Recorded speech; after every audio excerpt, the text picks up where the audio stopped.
Hello, hobby friends. How are we today? I meant to do, smooth transition at 8 o'clock into the stream, and managed not to do that. So never mind. Good evening, Mr. Old Paint. The fact that on here your name is just Old Paint.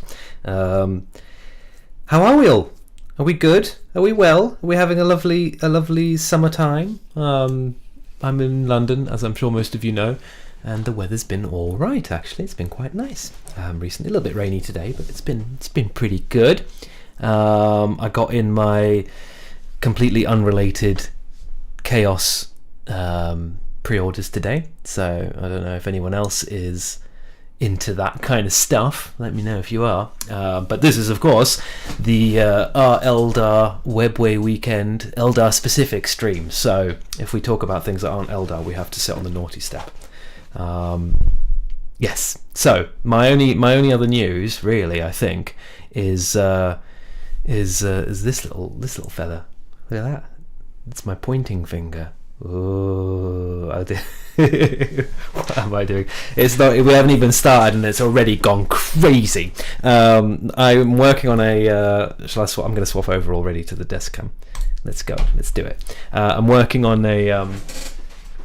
Talk about non-Eldar things. A commission at the moment, and it's just one hammerhead tank. It's a chappie in Canada actually wants me to paint for him. And he wants the big guns magnetized. Fair enough. I mean, the big guns, it's worth it. I don't like magnetizing much, but on a tank like this, the big guns, I can see that. I can understand that. Anyway, he wants me to do that.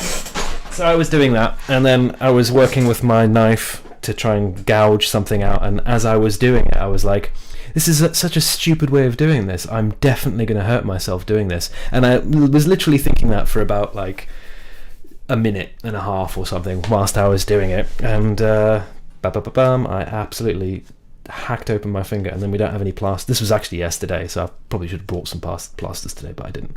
We don't have any plasters or band-aids or whatever you want to call them. So I'm currently relying on modeller's masking tape and some kitchen paper.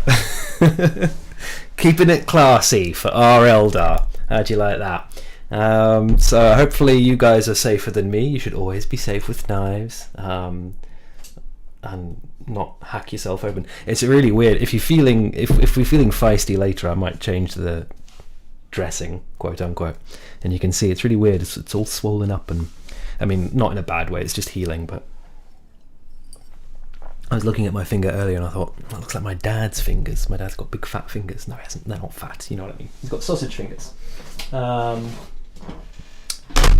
So that was an interesting and exciting piece of news from me. I believe Science Pie, there you are. Hello, lovely Mr. Science Pie. Science Pie is the moderator over on our Eldar who organises all this and makes sure it happens and is smooth and wonderful. And he is posting links to the GRG Miniatures Discord, where you can post pictures of the things that you're working on. Isn't that exciting? So jump in there.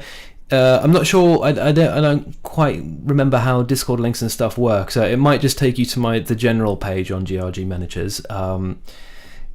Try and post stuff in the Webway weekend channel. If you don't know how Discord works, basically on the left side, the big round things are the channels, the servers rather. Those are the servers. So you should see one that says GRG. If you click on that, then you'll have a list of channels: general, post your minis, OG crew van, these kinds of things. One of them is called Webway Weekend. Post pictures of what you're working on in there. Very exciting to see what people are working on. Obviously, we're looking for Eldar content, but we're also here to have a good time. So if you post non-Eldar content, it just gives us something to review about, isn't it? And that's exciting too. I'm assuming you can all hear me because people seem to have responded to things I've said, so I'm assuming that's all working. Sorry, I should have checked that, but yes. Yeah, cool. So is that all the business side of it done? I think, yeah, follow the links, post the things, do the stuff. We're here to just get ourselves done, innit?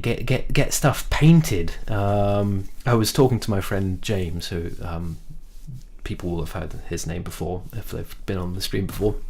my hobby buddy James, about the fact that these streams have been really good for me, like just to get the plastic no longer grey. But I have a small problem in that I've now got like almost all of my new Eldar plastic is no longer grey, but it's also all not quite finished, because I never get back to it after the stream. Like I always do like some beforehand, get it done nicely, ready so that so I can have something to work on in the stream. Then I work on it a bit in the stream, but I'm chatting, so I'm not working too vigilantly. And then I kind of put it on the shelf. I'm like, all right, it's battle ready, it's done. I'm forget about it. So that's naughty.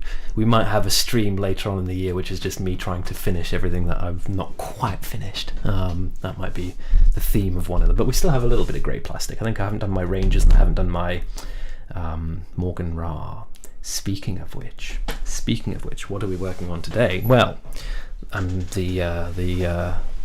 What's-a-face will have given it away, the thumbnail, but today I'm working on these chappies. Yes, they might not be very meta, as in gamey, but they are still cool as heck, because they're elves and they've got skull faces, bum bum bum, pew pew pew, and massive guns. This Autarch has a truly enormous gun. He definitely needs that little stabilizer thing.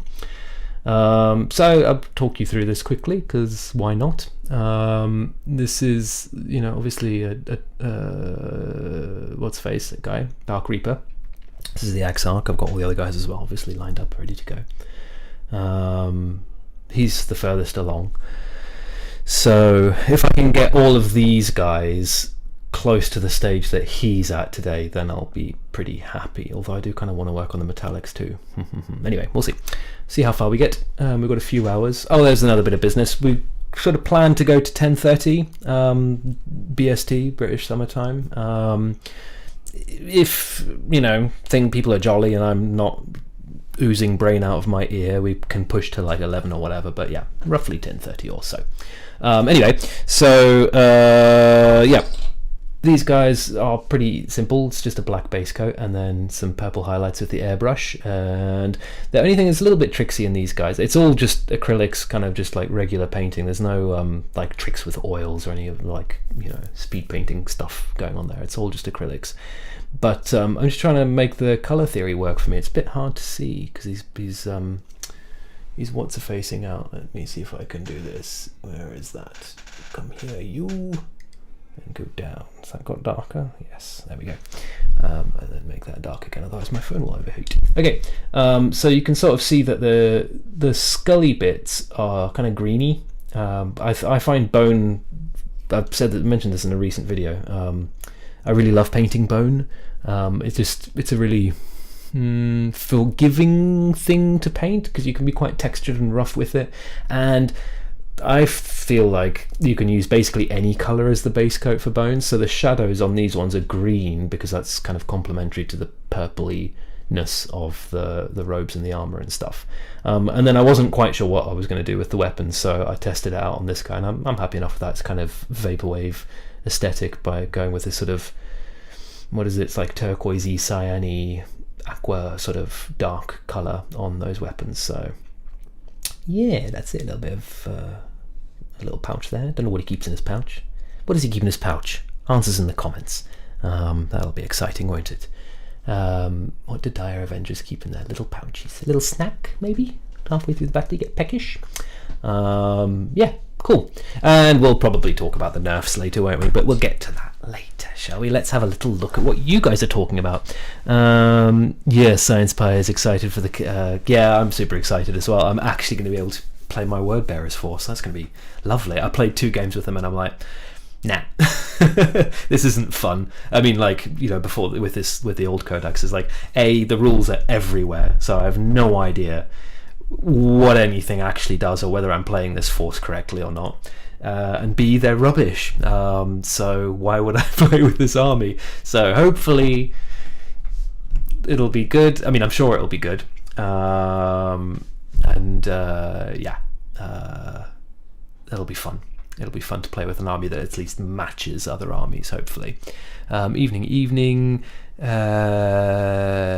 Easier to spell. Indeed, Old Paint is definitely easier to spell. I'm assuming that's what you were referring to. Me when live. Hello, me when live. Oh, and okay, now see, I'm tying. Thank you for putting your other name in brackets, local furry. I like both your names. They amuse me. Me when live just seems like a very tautological name to give yourself, if I dare use such words on a Saturday night. And Gil's doing well, excited for chaos, melting in the heat here. Well, you were in Denmark? I think that's correct, isn't it? I guess it's warm in Denmark. When I got married in Denmark, I've mentioned this before, and it was also very warm that day, but that was nice because it was a wedding. You want that.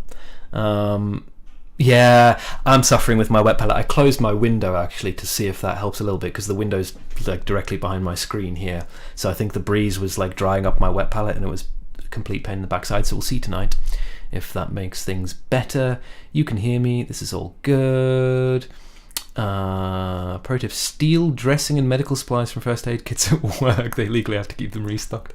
I like thinking. I went to a cheese shop today, and the lady at the cheese shop offered me a plaster, and I was flustered, and I said no, but I should have said yes. Mind you, I don't know if I like plaster. I quite like this. I think this works. I mean, it's doing the job. I haven't died of an infection yet. It's not septic, I don't think. I think it might be a good idea for me to paint some Eldar again. Been a while, 20 years or so. God damn it, Hill, yes, paint some Eldar, you crazy man. 20 years. And not wrapping up Eldar projects is against the very spirit of the event. I know. But look at me, I'm sat here talking. We're already 10 minutes in and I'm still chatting rubbish. But that's why. So I'll do that. We can have a let GRG, let Craig actually get his projects finished stream at some point later on in the year. That would be nice. Video of the Chaos Space Marines actually got me started on a few word bearers myself. Yes, that's what we like to hear. It's always nice to inspire people to paint more minis. Yay! 30 degrees in the shade, full on sun though. Sweden, oh my lord, oh god. Yeah, but I think we had that as well in London. Yeah, that sounds familiar. So, joy of joys, welcome to the new world, I suppose. I don't know. Anyway, let's not talk about that. Let's talk about miniatures and the painting thereof. If you're just joining us, follow the link that Science Pie is posting to the Discord. Go to the Webway weekend channel on my Discord server, GRG Miniatures Discord server, and post your stuff there so we can see. I'm going to have a little sneaky peek, see if there's all sorts of comments going on here. Okay, let's do that next then, before I start painting. This is the one I want.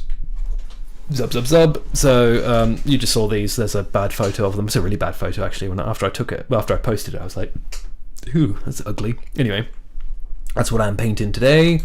And Will Miller, by the way, Will, I haven't mentioned this yet, but I think in the video that I gave you the shout out, the patron shout out, I think I called you Weemere because I thought that those were eyes, and I thought it was just like a silly internet name. So apologies for that. Your one moment of glory getting a shout out, and I call you Weemere. Never mind, eh? Yes. Look at this, I know this. Oh my god. I don't like building at the best of times, and I love me some Eldar, but these things are, and it's fun to have like a superposable mini like this, but someone has to teach me how to build them properly, because the second one I did, was it? No, even she's pretty boring. Well, I built something recently and I was like, oh right, yeah, I built some of those dreads, some of the Horus Heresy style dreads. It was before the plastic ones came out, I did a slightly better job. I'm getting there, but the thing is that's resin, so that I was using super glue. It was sticking instantly. I don't like to use super glue with plastic. It feels wrong. So yeah. Anyway, good luck posing that beast. Looks like there's some exciting things going on. I'm seeing is that a little bit of homemade gubbins going on there, and lots of reposing and stuff. Oh yes, the old knee bend, love that. Cool. Yes, a sprightly pose indeed, Mechanical Paul. And some lovely blue scenery. I guess this is from Craft World AdMech, I don't know, but yes, very, very nice and Eldari. Science Pie. Moderator of our Eldar. Look at this. Now people were slating me last time for my bag of bits, which is just a massive sack of my bits because I don't have a proper way of organising them yet. But that is just, I don't know if that, well, maybe it's a little bit better because it's a tray so you can rifle through it, but that's not much better organised by the looks of things to me, that tray of bits. Mind you make beautiful things, so I'm assuming it works somehow. Okay, that's some lovely bits there. This is why you make, how do you have all those, I suppose, are you one of those people, Baroth, who does all like the bits trading and all that kind of stuff? My bits collection is just things that are left over from stuff I build, or when people who order commissions say, yeah, sure, keep it. But yeah, there's lots of cool stuff in there. The little sarcophagus things from those Sisters of Battle stuff and all that. Love it. What's it going to be? Eldar adjacent. Oh, it's your version of the rebirth of Gearman. Is that what this is going to be? I think I've seen the works in progress on this a couple of times. Looking beautiful. Baroque and beautiful. I'm going to do it at some point. I'm going to make myself a big diorama like this. I'm gearing myself up. You might have seen the last is it the last video that came out? I don't know, because I think so. I made this guy right, so he's a little bit of a diorama base, and the one before that was this guy. Oh god, this is for sale, so I now have to be very careful with it because I don't want to break it before someone buys it. So this guy as well, and so obviously I made his little base. He comes off of his base like that, so you can still use him in games, and they're clever. So that was fun to make, kind of messing around with this kind of mixed reality thing of like the regular wood plinth and then all the bits of gubbins coming off of it. Anyway, but I've never yet to tackle the beauty of doing a massive giant Baroque piece like that. Let's put these back, sorry, hang on. And I very much want to. I'm itching for it. I might do a fantasy one though, I think, rather than a 40k one. I don't know. I'm having thoughts anyway. Stay tuned. Gil is working now. Gil, you know what question I'm going to ask you about this? I think you know what question I'm going to ask you about that. It's a lovely green, Gil. What paint is that? Also, I thought, are those? How long was it? Did you leave this out for a long? No, that must be glue thingy-mabobs. Sorry. Oh, I'm doing the thing that I'm not supposed to do. I wanted to check chat. I need to work out how to get chat back in OBS anyway. Yes, lovely Autark with. I think that's the same loadout that I used, isn't it? Yes. Look at. Oh no, different head. I must have shown this to you guys before. Here's a video about him as well, so there you go. There's the same loadout.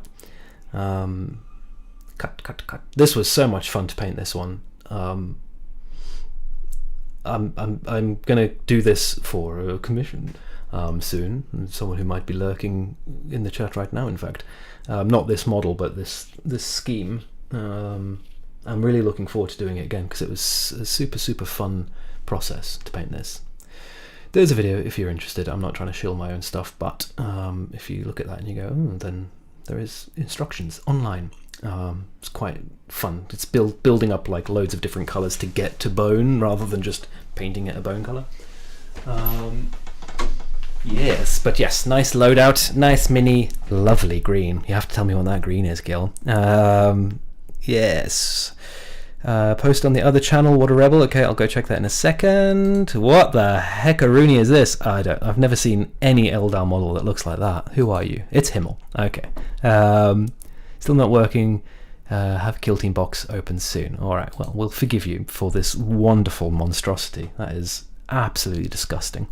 Vile. Well done. It's one of the things I love about this hobby. It's praising some people for how revolting the thing they made is. It's great. You really made something disgusting. Congratulations. I don't quite know what I'm looking at here. This looks like it looks Eldari because of these panels, but I don't recognise this plate armour. And that's... No, it's not, is it? No, that's not Eldari at all, because that's a... What is it? What am I looking at? These bits look like a little bit like you get on Wraith characters and stuff. Do you tell me? Am I just... No. Okay, never mind. And Captain R2 is doing the avatar. Yay! I'm still sad about my avatar. I still haven't fixed him. Feel free to chat in here, but I'm not going to monitor the chat in here as closely because I'll go mad. So keep me company in the YouTube chat if you can.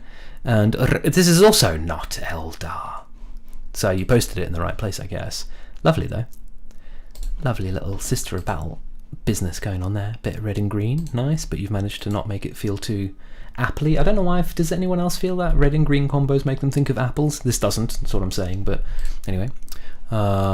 Cool, right, let me do this and then go back to here so that you don't have to stare at the weird YouTube screen. Not that there's any great secrets there, it just tells you how many people are viewing, which I think you know anyway. Alright, what are you saying, all you crazy people? Thin in the shade, building Wraith Lords is a joy. Oh, okay, I don't know if that's sarcastic or if you just have very different feelings about the building of Wraith Lords to me, but yes. It's going to be Black Guardian inspired pose. Black Guardian inspired pose. What does that mean?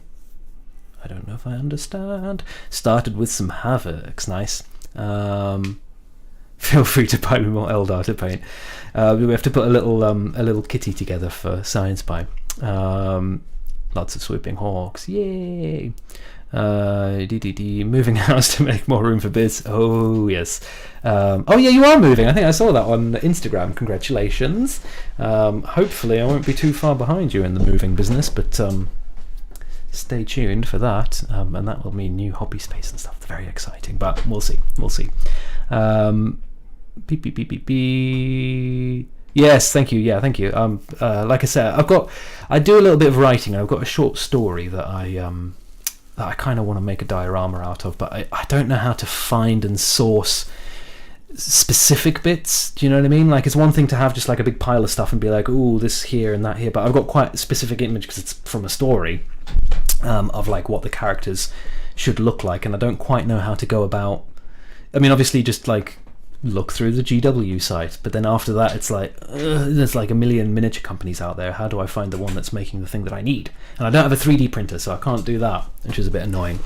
Anyway, he doesn't know what colour. Lies.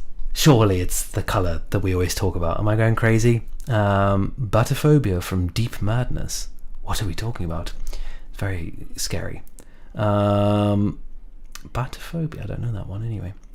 Stormcast Eternals, yes, okay, yep, the Stormcast makes sense. From the Dominion box, just outside Gothenburg. DDD, many years living there. After some magenta, I noticed that they're turning out to be AOS Emperor's right, okay. Yeah, but still cool. Me, I'm not moving up north. Get out of town. I mean, unless you mean like I would move up north if you meant Manchester, because that's where I'm sort of from in the UK-ish. That's where I grew up mostly, in Derbyshire actually, but about an hour's train ride from Manchester, in a little town called Buxton. But no, I'm not moving north of the river. You mad? You don't have trees up there. Just a slightly bigger place, hopefully, but it's all, you know what it's like moving, bloody hells, and all these contracts and lawyers and solicitors and mortgage advisors and all the shenanigans, so I'm sure it'll be fine, but it's still sort of up in the air. We haven't signed on the dotted line per se, we've just had an offer accepted, so right, that's gonna need a second actually, because I can see it ballooning in the middle there. Someone was posting on, I think it was on the Warhammer subreddit, saying why is my wet palette paper all wrinkly, and they posted the picture and their wet palette was dry. It's a wet palette, folks. You should be basically almost, your paper should be floating And I say this with such confidence because that's also what all of the major painters say. In fact, I was sat opposite Marco Frassoni when he was explaining that to someone the other day as well. So if I say it and they all say it, that's what you should do. See how this paper is like, ooh, almost floating? And then it won't get wrinkly. Then it'll be fine. Just fine. I'm not even going to try and pretend to know how you say the name of the place that Himmel lives. Kunglav? Galvka. Very nice. I'm telling people. Alright, cool. So let's paint some minis. You guys know what to do. Post your minis in the thing. Get it nice and full of stuff. Pictures, preferably. So I can talk about your things and we can all look at them and enjoy them and inspire each other to ever greater painting heights. I think what I want to do, what I want to start with today, is getting that green on all of these guns, because currently only the Autarch has a green gun, all the rest have purple guns, because like I say, I didn't really know what I was doing when I started, other than I knew I wanted a purple and green scheme for them, like a black, purple and green scheme.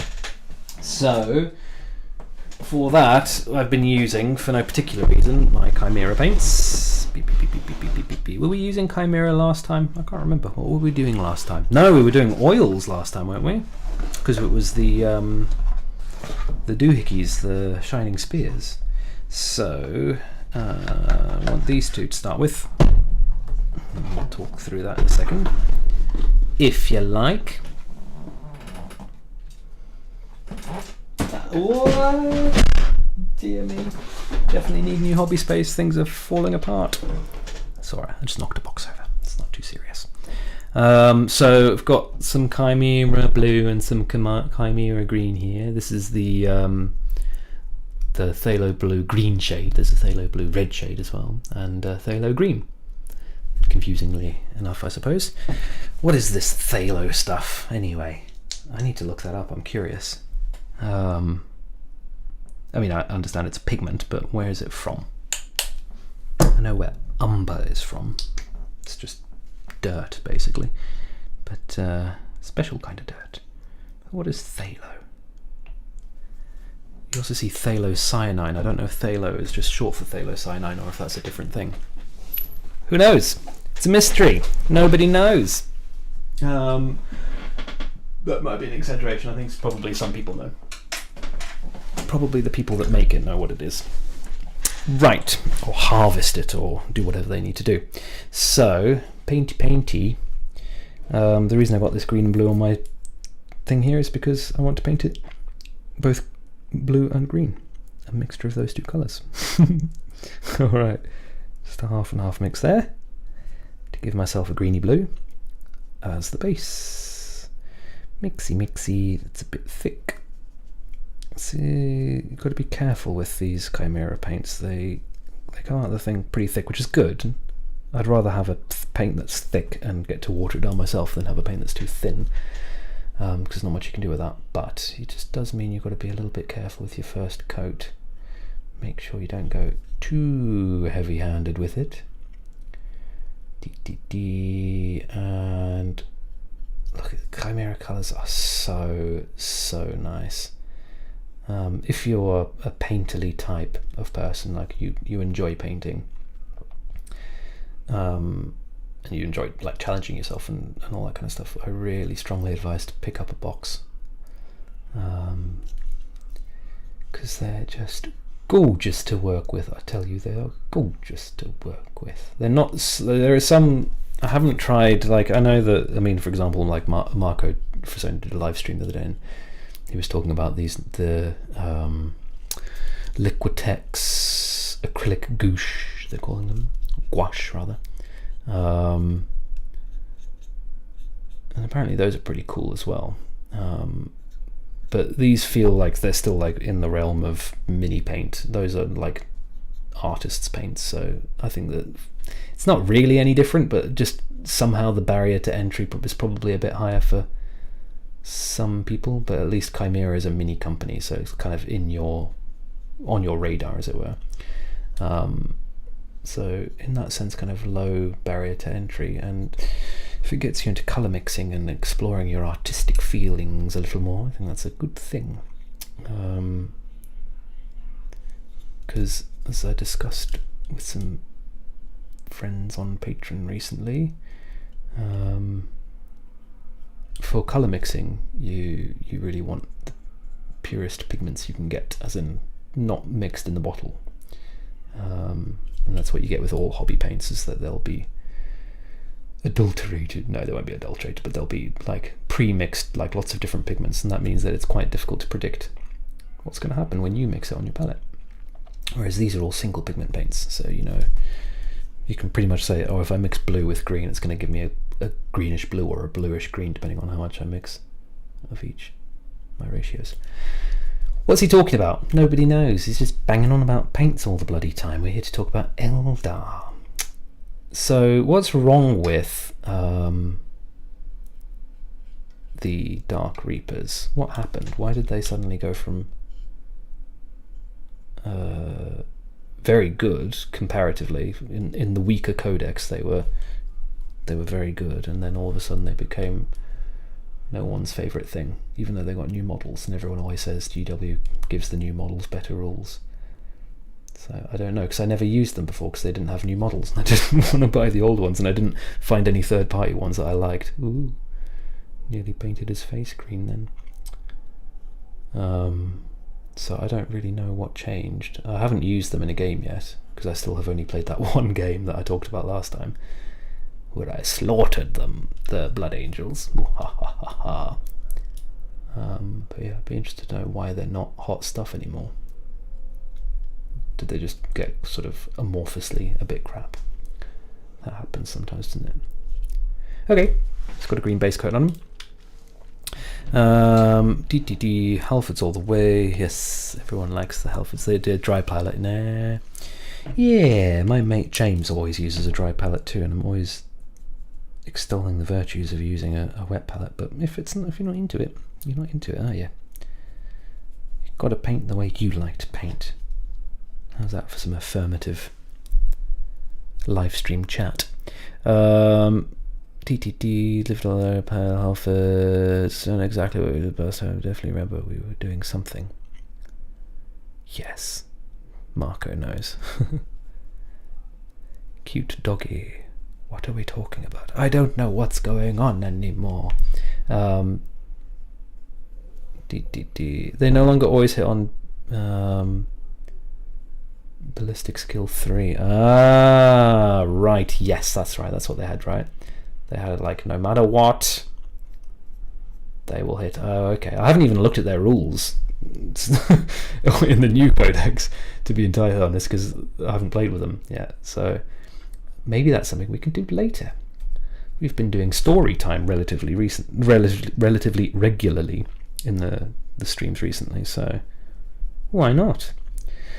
Can have a little look at the rulesies too, although it'll be out of date already because of the. Well, I don't know. Did they get hit? We can look at that as well. Have a little look at the data slate. Data slate. Oh, the silly names. Oh, the silly names. Lovely, lovely.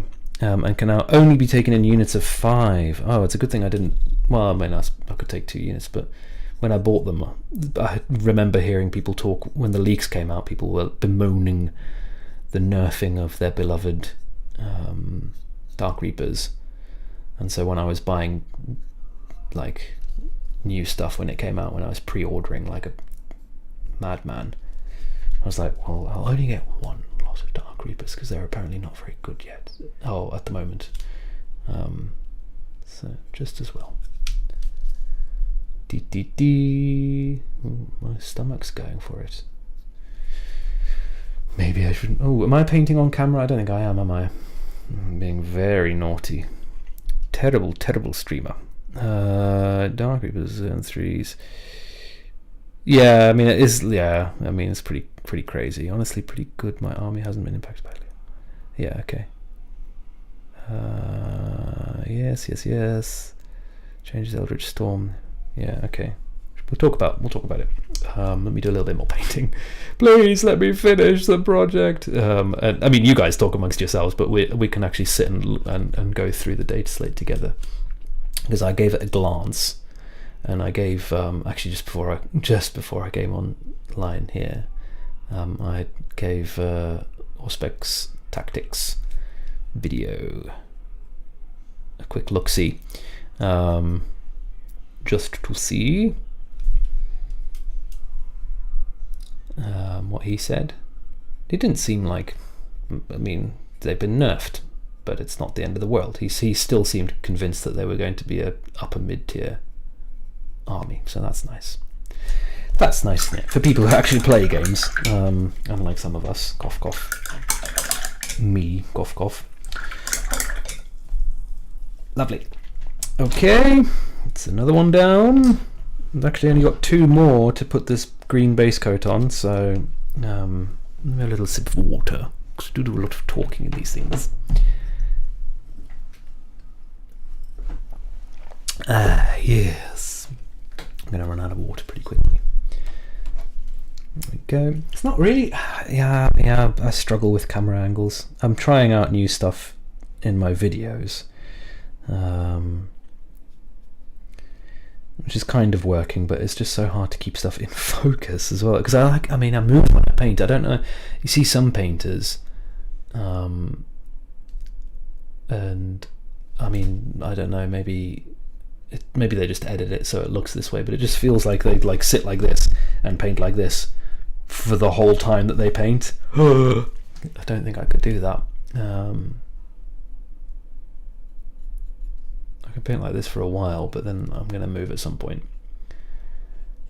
It's just the way it goes. Gotta keep moving. Oh, I thought that the Autark was the only one with a little pouch. No one has, by the way, mentioned. Maybe someone has and I missed it, so apologies if I did, but I don't think I've seen a comment telling me what you think Dark Reapers carry in their little pouches. And I want to know. They must have those little pouches for a reason, surely. Surely it wouldn't just be for decoration. Surely the GRG miniatures, the Games Workshop designers wouldn't put a little pouch just because there was a blank patch there that they needed to fill with something. I don't think they would do that. There must be a very good reason for them to have it, according to decades of Eldari lore. So what is it? What is it, folks? Do they keep little photos of their loved ones in there? What is the Eldar equivalent of a photo? I don't even know what that is, because the Imperium has picts, right? Which I didn't know about that until I listened to the audiobook for like a Horus Heresy audiobook a little while ago now. I don't know how I missed that, because it must be in codexes and stuff all over the place, but somehow I'd missed the terminology picked. It did make, when sci-fi universes feel the need to like make up terms for things that are like, it's just a picture, isn't it? What's so crazy? Can we not call it a photo? It amused me. It's good. I mean, I'm not saying that they shouldn't do that. I just think it's funny when sci-fi writers do things like that. Painting things a nice dark greeny blue. Beep beep beep. Moving to bikes and all good. Been moving to bikes and all good. I sometimes don't know if you guys are talking amongst yourselves and I'm missing the context, which is okay by me, because we are, after all, just here to hang out and have fun. Or if you're referring to something I've said, and then because of the slight lag, I've lost track, and also me not like constantly looking at the chat, which would obviously be a bit prohibitive to painting. I don't know what you're talking about, basically. Oh, but yeah, God, I do that all the time with Autark and Exarch. I do know the difference. I do play Eldar, I promise. But Just my mouth. My mouth doesn't know. My brain knows. But my mouth is all over the place. That sounds unhygienic.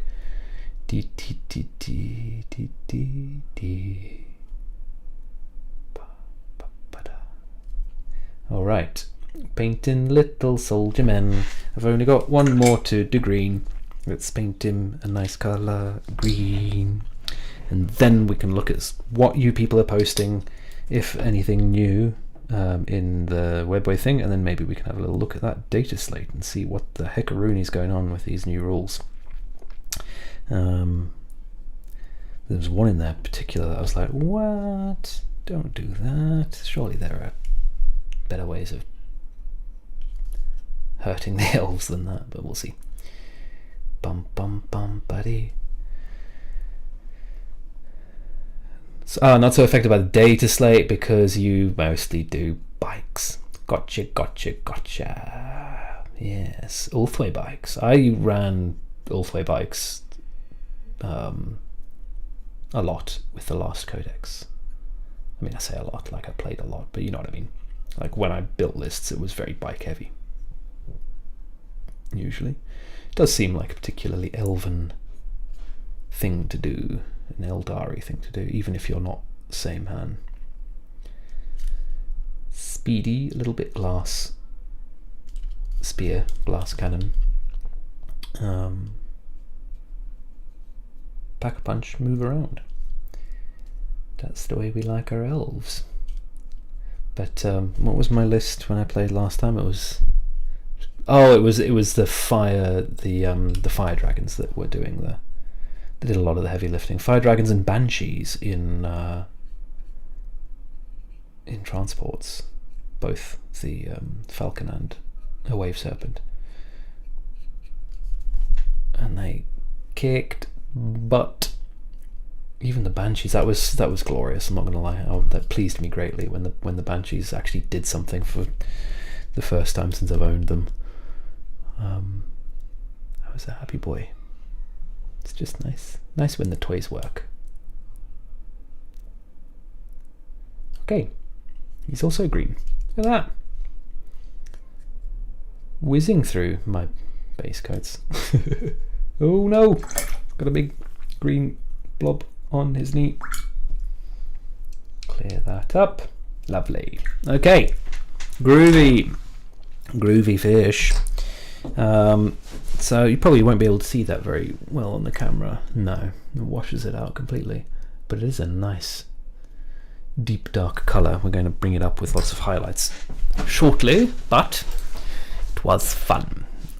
Okay, Webway weekend. Not really anything new in there. Nice picture of Gil's avatar. The axe is cool as well. They're all cool. Every loadout is cool. I just, yeah, it's such a cool model. There's no way you can build it that doesn't look awesome. And some more Craft World Adius Mechanicus, let's call it, stuff. Nice. Lovely. The copper and blue goes together really nicely. Gorgeous. Yes, I agree, Barath. Every piece of the thing looks good.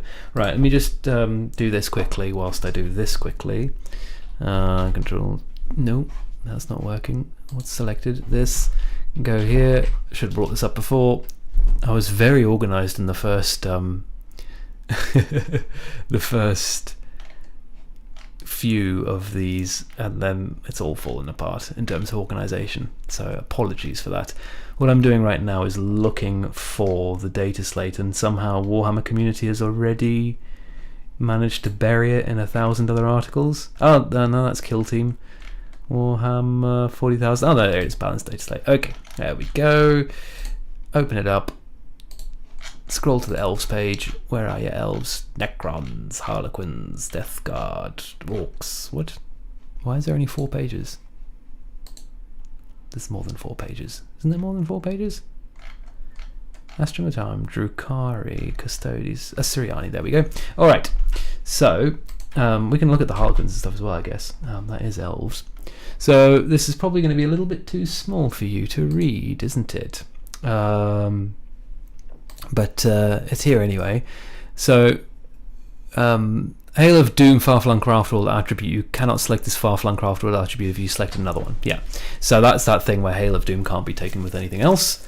I never played with it, so I don't know how good it was, but apparently it was absolutely beasting, because the Hail of Doom is the one that allows you to auto wound on 6s, and they count as sixes for shuriken stuff. Is that right? I believe that's what it did. But yeah, apparently it was just absolutely beasting things, and then people were stacking it with stuff that gave them 6s anyway, and mortal wounds and all that jazz. So then this is the Empower Storm psychic action for the Eldritch Storm, I think it's called. Yeah, Eldritch Storm stratagem, and then the Empower Storm psychic action. The change on this one is that they have the Farseers have to be able to see the marker. They used to just have to be close to it, but now they also have to be able to see it. And I think instead of so it's within 6 inches, you get D3 mortal wounds. It used to be on a 2-up, it's now on a 4-up.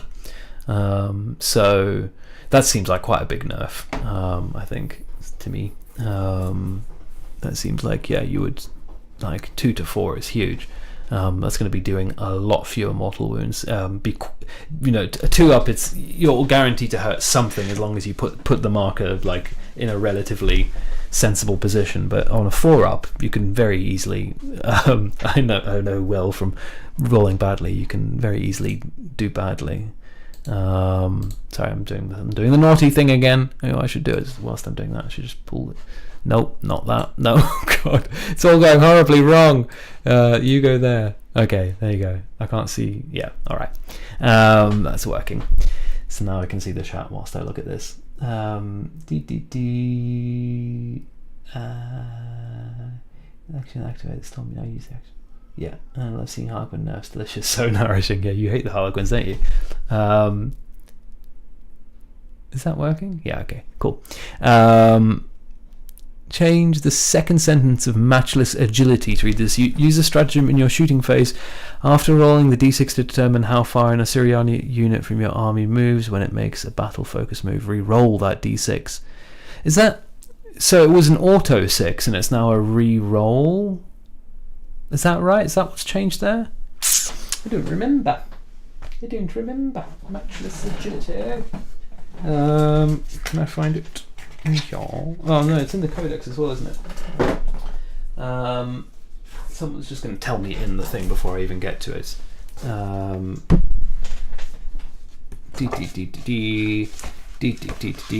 Pivotal rolls. They're in here, right? All of the various things.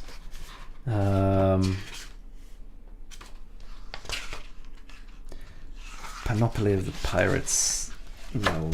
Rules section. I don't want to get paint on the rules. Combat Patrol. Craft Worlds. LA Top Craft Worlds. Far-Flung Craft Worlds. The Inari. Example Armies. Harlequins. I thought... Stratagems. There we go. Blade Storm. What am I looking for? The Matchless Agility. Great, Matchless Agility. So it used to read, use the stratagem shooting phase of Syrian for your battle focus move. Do not roll 1d6 to determine the distance. Instead, that unit can move up to 6 inches. Yeah. So it used to be an auto 6, and now it is a re-roll, which is also fairly large nerf, but eh. And then I guess this is also because haven't they made it a lot easier to get command points again, like even easier than it was? You get even more now, I think. You start with less, but you pump more out through the course of the game. I didn't read into that one too deeply because it's matched play, and I don't often play match play. But so I guess that's why they've done that. And then Fire and Fade. This is the one that gutted me. You can only use the stratagem once. Only one Fire and Fade. That's what I always used to do. Shoot something and run away. That's what the elves do. Never mind. I'm sure there's good game reason to do that. got the hard pass armies like Admac and Ox got first time round, one broken build. Tax everything Spirit Seer. Yeah, taxing the Spirit Seer is kind of crazy. Like adding point, there were points adds. Like there was like Baharoth obviously was a bit crazy with his jumping around and all that stuff, but then yeah, Spirit Seers, that seemed really nuts to me. Alright, since this is elves, we should probably look at the the Drukhari. I don't know anything about the Drukhari, I'm sorry. So you don't get core on Talos and Kronos. Oh no, I don't know what any of that means. No, I'm sorry. Have we got Drukhari players in today, and we're going to upset people deeply. Actually, I haven't played with the Harlequins either, but again, 0 luck. Nah, this is also a bit of a mystery to me. So someone tell me something clever to say about the Harlequin debuffs as well, and I'll say that. All right, I've accidentally done the thing, so let's do this. There we go. Now you'd have to look at that. So that's. I mean, there's not actually that much there, is there? It's not like we weren't completely destroyed, I don't think. Just reining a few things in, but I was a bit upset to see the Fire and Fade go to a once per game strat. That seems sad, doesn't it? Isn't that a little bit sad? Never mind. So it goes. Drukhari ones came with the last slate. Okay. There was some Drukhari stuff on there as well, though, wasn't there? But anyway, yeah. I guess I'm just cleaning some stuff up. So who are these? Who are these Eldari? He says, "Hello, Mechanical Paul. Lovely of you to join us, sir. I'm very pleased to have you.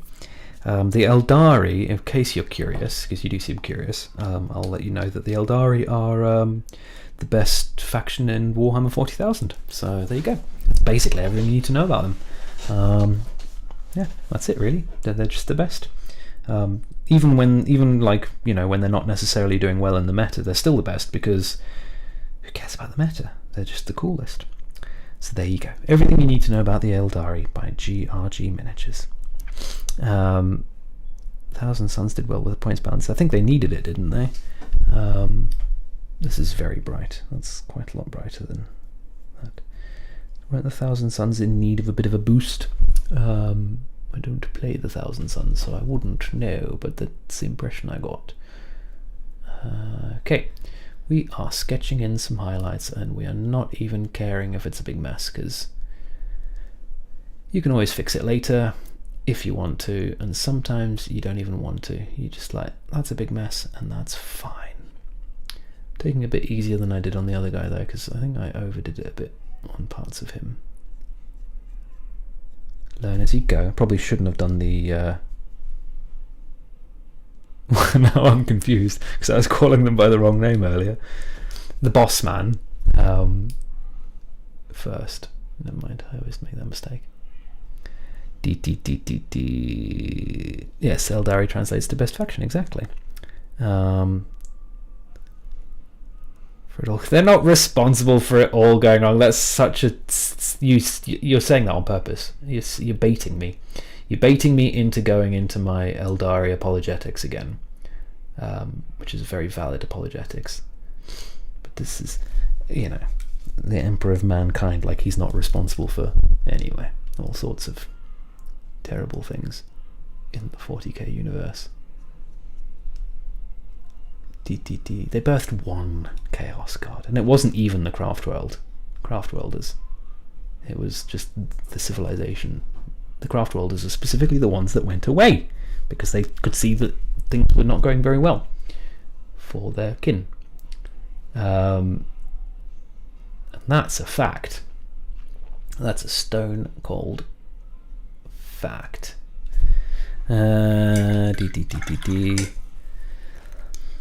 Isn't as bad with battle focus baked in, yeah. You just have to save it for a unit that doesn't have that ability, yeah, or something that has to go really has to be guaranteed to go further than 6 inches, because Fire and Fade is your whole movement, right? I believe, or is it capped at 7 inches?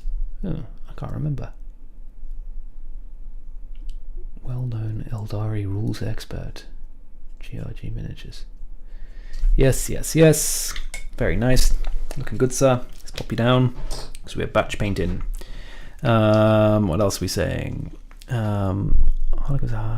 Late as always, hope you're well. We are well, Mr. Evans. Thank you for joining. Late is A-OK. Just nice for people to come and chill and burn through some of that backlog. Get it done. Paint the miniatures. Enjoy the hobby. Find the time. Make the time. Chat rubbish with your friends. I'm feeling like I'm approaching the mood for meeting new people. I keep on sort of meaning to like try and do a little get together with some, some people from the Discord and all the rest of it, and just keep on having other things get in the way and what have you. But it's gonna happen. It's gonna happen this summer. I feel it. Feel it in my bones, and it's not a very comfortable feeling, so I better get it actually done.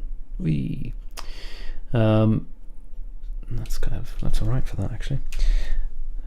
It's just catching up slowly but surely between paints. There are some excellent green schemes for space elves, Paul. Yes, there are. That's true. Biel-Tan. It's a perfect example of a beautiful green and white thing. I've got a Biel-Tan guy. Where is he? And there's not loads of green on him actually. Whoopsie. Oh my lord. Or her rather. There you go. It's a green lady. Green and white. She was actually, I don't mention this in the video where I talk about these, but what did I do? There was something that happened with this, and then she got like, sorry, get it in focus, Craig. She got all busted up here. She actually was like really prettily kind of like perfect white and green, with very, very creamy, fades and all that kind of stuff. And then I think I like knocked her off of the table or something, and she fell or whatever. Anyway, she got dinged. So she got grimdarked unintentionally. Never mind. So it goes. But look, green. She's green. You like green, Paul. Start collecting Biel-Tan, and you can do them the other way around if you like. You can do them mostly green instead of just a little bit of green, and then you'll be extra happy, surely. Well-known green lover, Mechanical Paul. Yes. Wait, green pixies, you have my attention. Well, exactly. There you go. Green pixies. They're not pixies. They're Eldari. They're a noble race of ancient aliens. That did not build any pyramids, but did have a lot of raunchy times in days gone by. And why not? I mean, let's not be puritanical about it. Why not? Have a little fun while you can. Preferably don't birth an evil god, though. Right, Fire and Fade is a 7-inch move. Okay, there you go. Thank you very much for the clarity on that, Gil. But still, better than a maybe 6 move, right? Significantly. Corpse God does in fact have potential to become a Chaos God. Food for thought. He does indeed. He might already be one. Maybe he was one all along. Think about that. He certainly did a deal with Chaos, right? That's canon. That's why they take his babies out of the thing. I don't know what the deal was, but you have to for this not to work, you have to think that the demon is lying in that Horus Heresy book. There's a Horus Heresy book. It might happen in several, but the one that I've read, one of the ones that I read, that I've read two, so it's not, But anyway, it says this demon takes the word bearers back in time to go look at the Primarchs in their little petri dishes, in their little like incubation tube things that they're in, and they're all covered in chaos symbols and marks. So the implication is what the demon basically seems to be saying is that the Emperor of Mankind made a deal with the Chaos Gods, and that's how he could birth the Primarchs, but then he didn't keep his side of the bargain of the deal, and that's why they stole them and spread them all over the universe. So man is dodgy AF. Dodgy AF. I wouldn't trust the Emperor as far as I could throw him, and he's a big chappy, so I don't think I could throw him very far. Alright. TTTT, Fire and Fade, yes, welcome everyone. Says, hey, busy painting, sorry, no. Yeah, and so as Science Pie said, if you're new, it looks like there's a few new people in, then follow that link, go to the Discord, find the page that's called Webway Weekend, and post your elves there that you're working on. If you're not working on elves, you can post them too, but we will, obviously have to rib you for it and tell you how terrible you are for not posting elves and posting something that's not elves. Infamous not elf posters include, for example, Science Pie, the theory organizer of this whole thing. Madness, I tell you, pure madness. I'm just lucky to have such a massive backlog of elves, if we're honest. I'm gonna have to work something out, because I'm gonna run out, and then I'll do my finishing all the stuff that I've started, and then I'm gonna have to just buy some more stuff, I guess, because it would be a bit mental if you guys don't paint elves, that's not the end of the world, but if the person who's hosting the stream about painting elves is not painting elves, then that's not appropriate, is it? We'll have to work something out when we get there. Alright. Bealtown is a cracking scheme. It is indeed. It is indeed. I think I've said this before, but even though, I chose Ulthway because I love the lore, sometimes I paint, yet another black thing, and I'm like, oh, I wish I'd chosen one of the colourful craft worlds. But then I'm sure I'd think, that's the problem with big army painting, isn't it? It's that you're going to get sick of it, whatever the scheme is. So the nice thing about elves as well, actually, is all of these aspect warriors, because it means that when you get sick of painting, your millionth black chap, then you can paint something like this that's purple and green, because why not? It's an aspect shrine, and it can be whatever it wants to be. Terrain, yeah. On my Twitter or the Discord, indeed. Go have a look at the Discord and see an astropath once my cat gets up. I'm kind of lucky my cats are not too interested in my painting area. I did have to close the window, and one of the cats was trying to look out the window, but other than that, DDD, love the fact that the book Lorgar wrote is the Imperial dogma now. Is that quite? It's basically that, right? But it's like worshipping the Emperor. Yeah, is now what they do anyway. So, well done, Emps. Another successful plan executed perfectly. Doing one with the less known craft rolls. Did I miss something, or is this done? No. All right. So the thing is, I mentioned that again in very briefly in the last video I did. I started that video. I started painting them. I'll show them to you. Why not? There's no reason not to. If I can find them. Where on earth are they? Looking around. Oh yeah, put them up there. Hang on. 1 moment, please.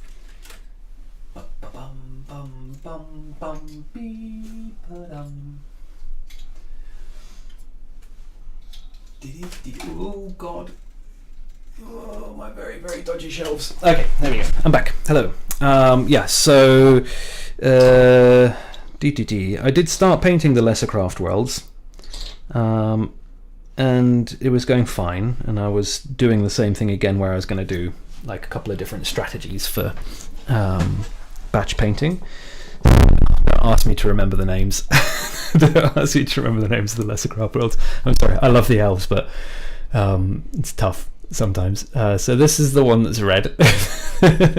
Should I bring them up? I think I've got the I still got the picture. It should be minor craft worlds. There you go. This should have the names labelled. No, it doesn't. Damn it. Okay, so this one, the ones that are this kind of maroony red colour, so I got him that far, and this was going to be the really cool one that's they've got like the fade, so that I just did the green bit. I haven't done the cyan bit on him yet. And there's one that's this kind of greyish blue colour. What's their they've got another colour that goes with it. Oh yeah, then they've got like this red sort of head. He might not quite be blue enough really, but anyway, so that was him. He was the dry brushing one, so not a big, doesn't come across on camera so much. This, I was quite happy with this. This is with what's the face paint, with fluorescent paint, because I just thought, why not, with the grey and orange Minecraft world. Let's just do something crazy. So I was doing this. So it's pink with a fluorescent orange, like pink underpaint with a fluorescent orange over the top. And I thought that was looking pretty funky. If for people who like the crazy pop schemes, because I know that those people are into that. The thing that's kind of stopped me was bloody speed paints, because I was painting this guy.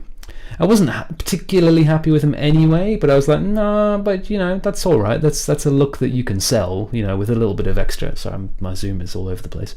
With a little bit of extra work, some edge highlights and stuff. But you can't see it so much in camera. But then the paint just started ripping like madness, and it was supposedly completely dry. I was like, literally the next day I went in, and then that reactivation problem that these paints have basically just kicked in like crazy.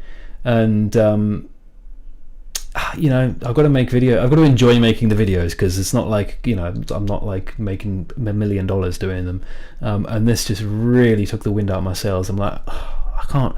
I've got to strip it and redo it, and I can't show that to people. That's not a satisfying video for them to watch. But I am not enjoying the process of trying to fix him or whatever. Anyway, it was very annoying. So yeah, I stopped doing the video and I painted that other guy instead. The really painterly blobby guy that I showed at the beginning of the stream earlier. Yeah, so that's what happened to that, Paul. I will do it because there's no point having half-finished models on my desk here. I just have to strip the orange dude and maybe buy some contrast paints instead of trying to suffer through Army Painter's speed paint reactivation problem. It's not always a problem, but when it's a problem, it's a really big problem. So there are definitely ways. I'm still using them, and I'm not trying to diss them or whatever. But you either have to use them exactly like they say to use them, or you have to be quite specific about where you use them and what you allow them to touch, because they will. I find particularly they reactivate inks as well as them reactivating themselves. So if you, like a lot of people, are following the method now of like a zenithal highlight rather, or a lighting sketch, and then transparent paints, contrast paints, or speed painter paints over the top, and you brush on the speed paint, then you lift up the zenithal highlight, and it just completely ruins the whole point of working in transparencies like that. So yeah, don't do that, which is what I did, because I wanted to try and do a wet blend of orange to yellow with a brush. Anyway, it was a time of great sadness befell the house, and there was much gnashing of teeth and pulling of hair. But we're over it now, and I really like what I painted instead, and I quite like that video as well. Whatever the YouTube algorithm thinks, I think that video did quite well actually. Anyway, yes. So let's try and catch up with a bit of this video. Yes. Yep. You can paint mine. Oh, hey, if you send them over. Well, we have to talk about that because there are cash transactions now. But Ulthway Law is superb. Paint black without using black. Yes, well, that's maybe something we can talk about. To follow on from a thought that was had with patrons, I think that magenta and green might be the best chromatic black. Actually, I was playing around with that a little bit more, and that gave a beautiful rich black that you could push and pull in either direction. So anyway, pick up the codex purely lore, pretty clueless about the different craft walls. Yes, they are all wonderful and lovely, and Ulthway is the wonderfulest and loveliest. Yeah, and Eldrad, I mean, Eldrad's just been everywhere, doing everything for all time. I mean, the guy's so old, his bones are turning into crystals. I mean, that's what happens to Eldar anyway, but his, like, normally they, like, turn to crystals and die, but he's been kind of turning to crystals slowly for a long time. Because his magic powers keep him alive. I mean, he was, like, literally around for the Horus Heresy, I think, Eldrad, if I remember correctly. Eldrad is old, like, as old as the Emperor old. I mean, as old as the current incarnation of the Emperor. Alright, let's have a quick look at what you guys are working on. Yes, the axes, we did that before. I think this snuck in. Pipes looking good. They are indeed. Speaking of pipes, here's some more pipes. Look at this chappy here. Look at that. It's going to be awesome when it's painted as well, because sometimes when it's still in the kit bash phase like this, it's kind of like find the detail, you know, it's like the Where's Wally of who's where and all the rest of it. But yeah, that's very, very cool. Very, very cool. Love the composition. And yes, coming along. Nice. Doing a little jog. Oh, good. You refilled the detail of the webbing on the thing and stuff as well. Nice. I like the shooty gun. He's got like a little backwards grip on the sword. Awesome. There you go. Look at the better picture of it, Greg. That'll help you. Oh, he's not holding the sword in this one though, right? So you did magnetize in the end? I don't know. What's going on? What's this piece of wood doing here? It's all a big mystery, but he's looking awesome. Very, very nice. Leaping into battle, and the stream is indeed blessed. At least this portion of the stream that is happening in Scotland. Just have a quick look in post your minis. No. And I don't think this is going to be general chat. People saying hello. Yes, okay. Cool. No, don't check that. Wait, did I just do that whole thing without doing the changeover, or did I don't know what's going on. No, I did. Okay, I can see the lag. It's all good. It's all good. Nice. 10,000 Terran years old during the 13th Crusade. Oh, I mean, the Silent King, yeah. I mean, fair enough. Like, but, you know, Silent King's, like, made of metal. So, you know. There are definitely older things in the 40k universe. Older characters that you can play. But are there cooler characters than Eldrad? I don't know. Can you tell I'm a bit of an Eldar fanboy? That's why I'm here. Layering up my next layer of highlights on these bad boys. I could do with some. I might have to buy some retarder, some stuff to make the paint dry slower. If the weather's going to be like this in the UK now, if this is our weather.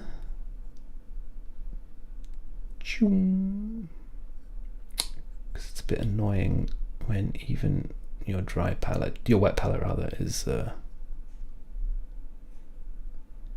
drying out almost immediately. Okay, sketchy, blobby, nobody cares. Just get the highlights down and worry about the smoothness later. I mean, ideally just do it with an airbrush, but I could do this with it. I could do it from here. I could do it. I wouldn't want to do the base coat at this stage with an airbrush. I'm not quite confident enough with my accuracy, but these highlights I'd go in and do that with an airbrush at this stage, but not on the live stream, as we discovered. It's not very social to sit there in a mask with the condenser going. Not necessarily the best way to do things. I'm all out of water. I might have to call longingly to my husband. Bring me water. Please, water. How are we doing? It's 9 o'clock, did I see? 9:15. Oh my, it's going to be story time soon, surely. Otherwise we're going to run out of time. Keeping on theme, we're going to learn about the these guys, my theme, the thing that I'm painting, sorry. But I'm the one with the microphone. Ooh, ah, ah, ah, ah. All right, nice. We do tend to forget the Death Corps of Krieg. Death Corps of Krieg are pretty cool. They're cool. They're cool. Like how can what am I trying to say? I'm trying to like. I like Eldar for the breadth of their lore as well as the depth. I think like, well, maybe this is me being ignorant, but the Death Corps of Krieg is just like a really cool idea, and that's perfectly superb and excellent. And also another thing that I like, I painted a lot of Death Corps of Krieg for a commission the end of last year. Like a lot. That was a big army, but I had a good time. I had a really good time doing it. Like basing them was so much fun. I think they're on the website. Just mud and death. Got to be careful with some of those. Well, anyway, you got to be careful with your references with some of those Imperial Guard factions, don't you? You got to be careful. But yeah, they're awesome. They're all clones, right? And they're like 12 years old or something when they hit the battlefield, and they've got the bodies of 20-year-olds or whatever. Yes, very Imperial, very 40k. Well done. I mean, that was the Forge World team that came up with them, right? I think. I wish the Forge Worlds. Sorry, I'm going to be a little bit naughty here, but I wish that the Forge Worlds, like mold making or casting stuff, was as cool as the people that think up the ideas. I just don't understand why it's rubbish when there are lots of companies doing much better. Small runs. Anyway. But we'll see what happens with Forge World, won't we? I think Guy from Midwinter, I mentioned this last time as well probably, but Guy from Midwinter Minis for some reason seems to think that they're on the way out, that GW is going to replace them. Wow, well, like not replace them, but like it's just going to subsume them and make everything plastic and make Forge World not a thing anymore. I don't know if I could buy that. That seems a bit much. Do you think that's going to happen? I don't know. I think Forge World will stick around. Maybe they'll move to like a different molding process, or maybe they will move to plastic because now GW can afford it, or the technology has gotten cheaper, or I don't know. Maybe they'll merge the web stores a bit more, but like just like nixing that as an arm of GW seems big. Seems like a I don't know.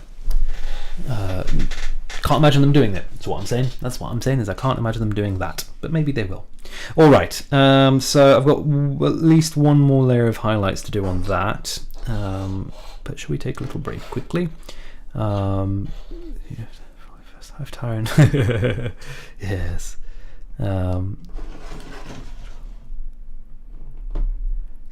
Yeah, that's true.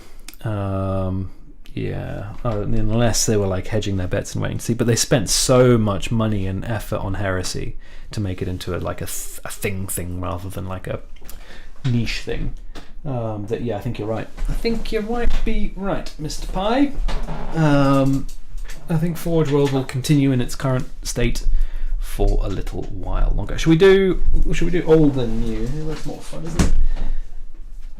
Through the mists of time, we discover the second Ed Codex, the very first Eldar Codex, I believe. We've had a little pour through this over the past few what's the faces? Live streams? Oh, that's why I had this free here, so that I could do this. Go away, wet palette. We're talking. I can even do this now. I've got a proper little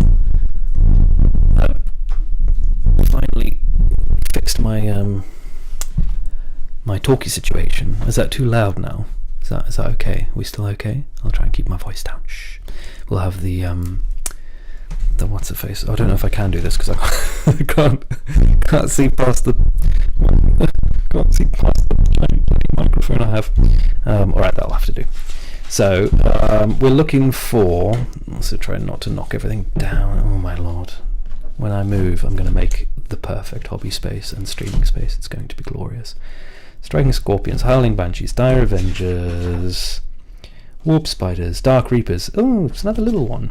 Swooping Hawks get more than the Dark Reapers, it looks like, in the old codex. Anyway, let's learn about the Dark Reapers. That's what I'm painting today. That's what we're going to talk about.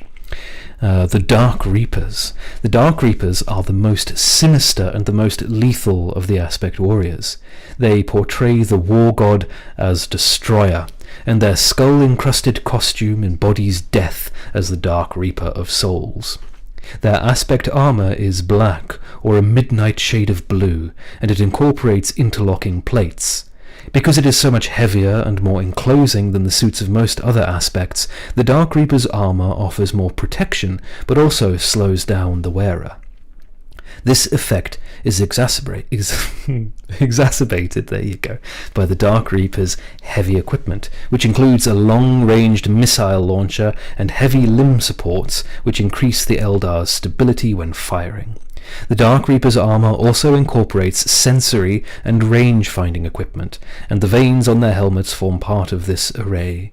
This enables the Dark Reapers to lock onto a fast-moving target, and increases their already deadly accuracy still further. The tactical role of the Dark Reapers is to provide heavy, long-range support. Dark Reapers usually take up position in cover, often behind the main Eldar line of advance, from where they direct their deadly weapons against suitable enemy targets. Their unerring accuracy enables them to dominate the battlefield, pinning down enemy forces before they can advance, and destroying selected targets at will. Apparently, so that's the Dark Reapers. I mean, that is the Dark Reapers. That hasn't changed. I looked at the new one, earlier or yesterday or whenever, and that it hasn't changed much. I'm just curious because earlier, I don't have the Forge World Imperial Armor book, I'm afraid. It was very expensive when it came out, wasn't it? Like, I mean, they're all expensive, aren't they? But it felt. When I saw it felt more because I don't have that many Forge World. Oh, that's what it was. I think it's like 30 or 40 quid or something. But I also don't have enough Forge World models to like warrant buying it. Solitaire Harlequins.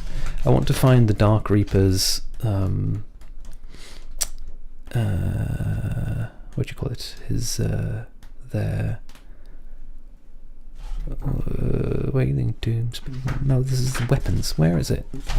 It's data stuff. Special rules. Harlequin, Death Jester, Solitaire, Shadowseer, Dreadnought, Warwalks, Wraithguard, Exarch, Guardians, Warlocks, Farseers, Scouts, Avatar. Oh, okay, I see. That's how it works. Alright, okay. So, Dark Reapers, their old ballistic skill was 4, not 3. Dun dun dun! So they didn't always hit on 3s. Did they have a special rule? Dark Reapers most heavily armoured aspect, black armor, interlocking. This is just more of the same that you just said a second ago. That's the Avatar. They don't have special rules? Surely the Aspect Warriors have special rules. Am I reading this wrong? I don't understand. Well, anyway, there you go. So, unless there's Exarch powers. But it's not I don't understand what's going on. Okay, I don't know how to read the old codex.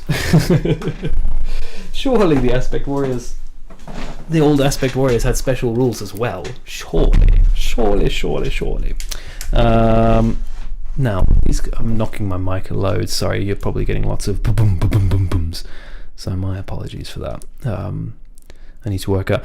I should do a top-down mic. That's what I should do. That would be loads better. Alright, next time.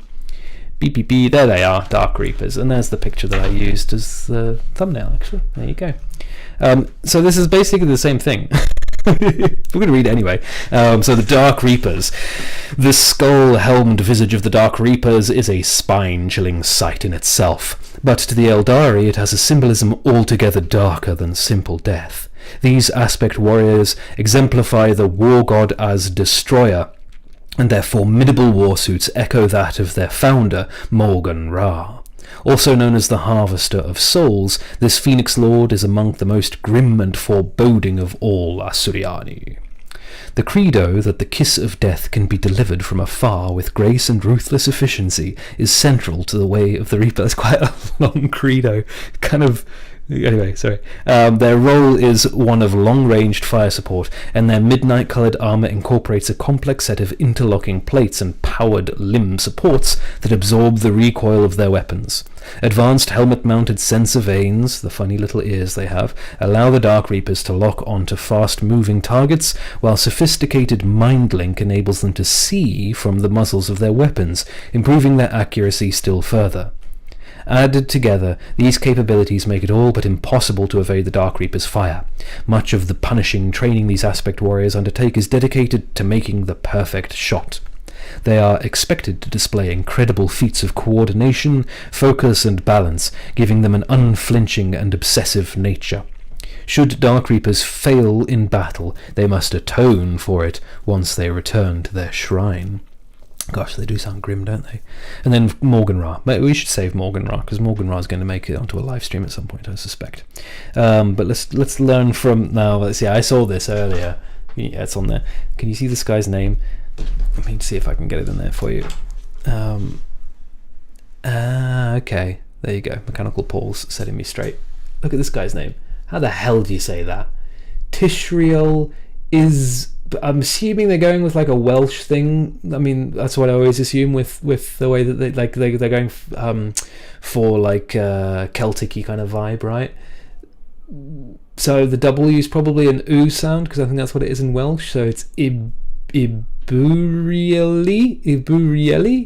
Isburia. That is a name and a half. I don't think the person who wrote that said it out loud. I think they put letters together that they thought looked cool and Eldari. Anyway, the Eldar language is supposed to be very complicated and beyond human comprehension, so I suppose it makes sense if I can't say the person's name. But he or she is a Dark Reaper Exarch of the Shrine of the Twilight Moon.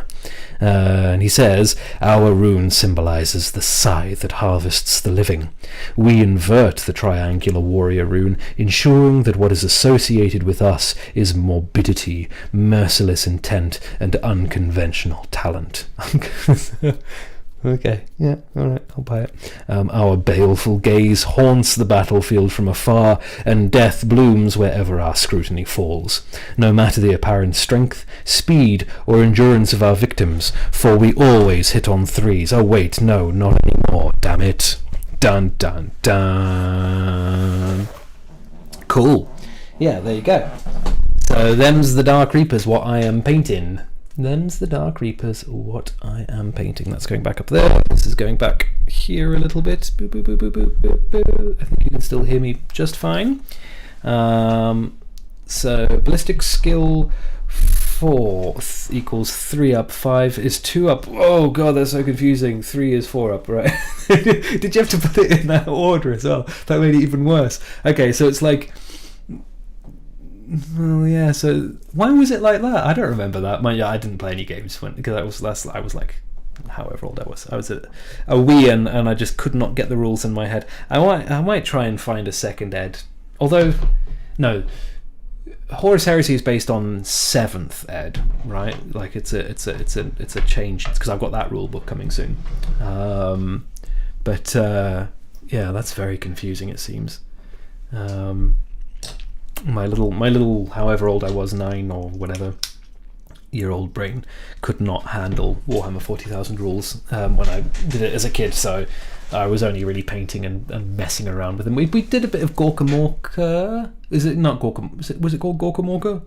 Yeah, and I think we tried to do a bit of Necromunda, but Necromunda was also pretty nuts. But yeah, anyway, so it goes. I mean, it makes sense to do it that way in the sense that the higher the number, the better you are, because that's more intuitive, right? But it's also like, yeah, that does seem very confusing. Yeah, I watched, what's their names? It's the couple that do like a whole bunch of videos, but they do the Codex Compliance series. They've been doing them for ages as well. And I've been Snipe and I want to say like Quib, but that's not right. what's the guy's name? Anyway, but they did a second ed battle report, just like a little like coffee table with the phone type affair.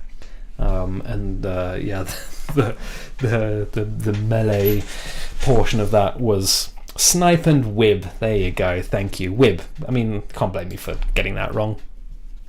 Yeah, it was the melee section was pretty nuts. Sorry, dinner's coming back at me. And goat's cheese. All right, we're not going to jump back there. If you're making progress, post progress. Let's have a look at it, please. Let's have a look. Post it into the Discord that is linked in the description, and Science Pie throws the link in every so often as well to the chat. Go there. Post pictures of the things that you're working on. You're looking for the channel on my server that is called Webway Weekend. That's where you can paint. That's where you can post all your painted elves. Roll the number of dice equal to your attack. Okay. As does your opponent. Higher dice beat lower dice. Parry was a skill forcing your opponent to re-roll one of their dice. Dice left represented wounds. That's not that bad, is it? It's not that bad. But isn't... Because I thought it was worse than that. I thought there was something where, like... I thought there was something else going on there. But I suppose that means that either party can wound the other party. Yeah, okay. No, that is a bit... Yeah, I've got very nefarious reasons to... Anyway, we'll talk about that some other time. Much later on. No, not tonight. I mean, like, in the history of the world. All right, so back to painting. Or, I wonder if my husband's looking at his phone. Let's see. Let's do this.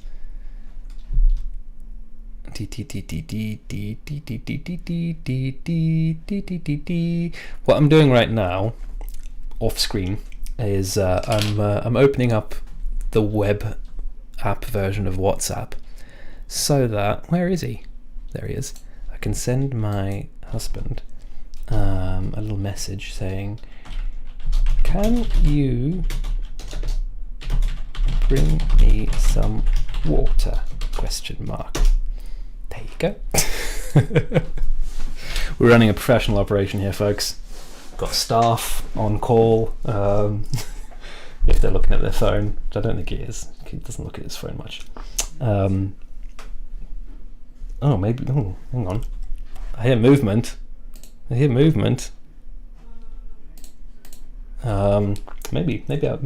we succeeded. Right. I'm mixing up more paints. Mixing up more blue, green. And then I'm going to mix up, what am I doing with this brush? With a little bit of white as well. Oh. Yay! Arigato ni. Thank you. Ask and you shall receive. Look at that. I do have an excellent husband. I'm a lucky man. Sorry, you have to listen to swallowing sounds because I was rather thirsty. Okay, so we want a little brush. What is this? The 1 or the 0? The 0. People knock little brushes. Little brushes are fine. If you want to use a little brush, use a little brush. So just doing the last bit of... Ooh, it's a bit thick there, Craig. Last little bit of this here. A little bit there. You just give it a bit of definition. I'm trying to keep them dark. It's not 100% working. What I'd like is to give the appearance of something that's quite shiny. That way I can keep it quite dark, but then still have some nice definition and color, because it's nice to paint colorful things. I like me some color.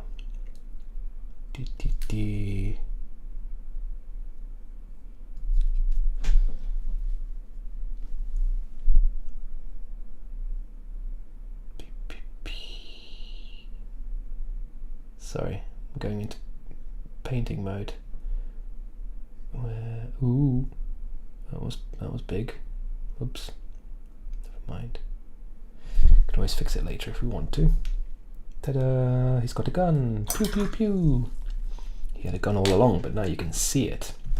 Should we try a little bit of a different camera angle?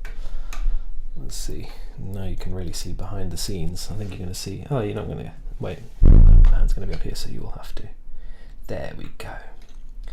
Look at that.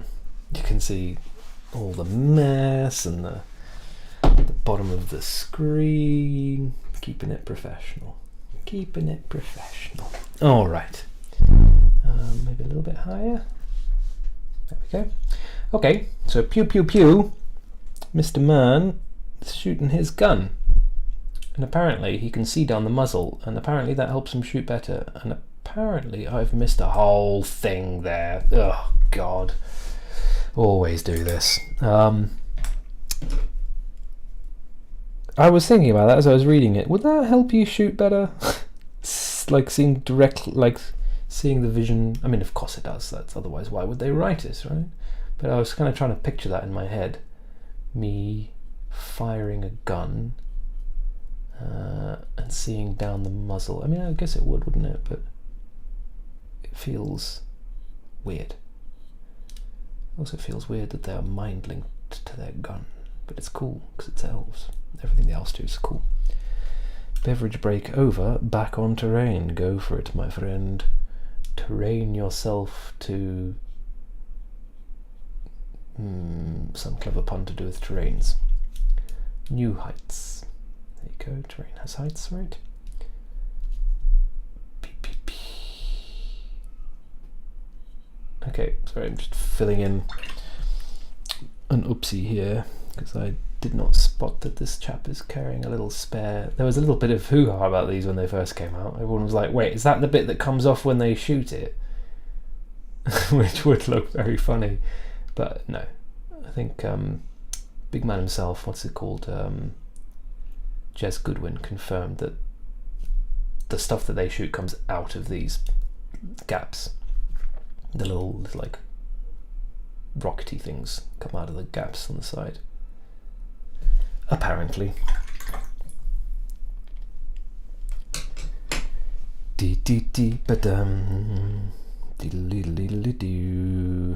Alright, back to this.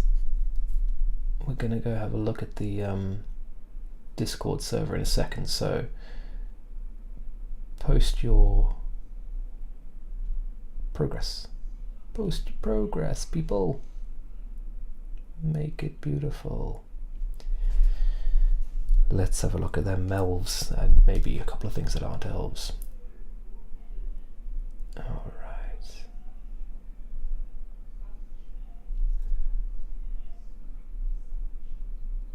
Can you actually see what I'm doing? I mean, you're working on your own stuff, you don't need to see what I'm doing, do you? But feels maybe there should be a little bit of visibility. All right. Lovely jubbly. Oh, and there's the other drama as well in the community, isn't there? Because poor old Miniac, bless him, got booted out of Warhammer World for being a bit silly, posting something that he shouldn't have, by accident, of course. Yeah, that was an interesting watch. That must have been, oh god, the thought, like when he was talking about his not being able to sleep and stuff, when he thought that they might pursue legal action.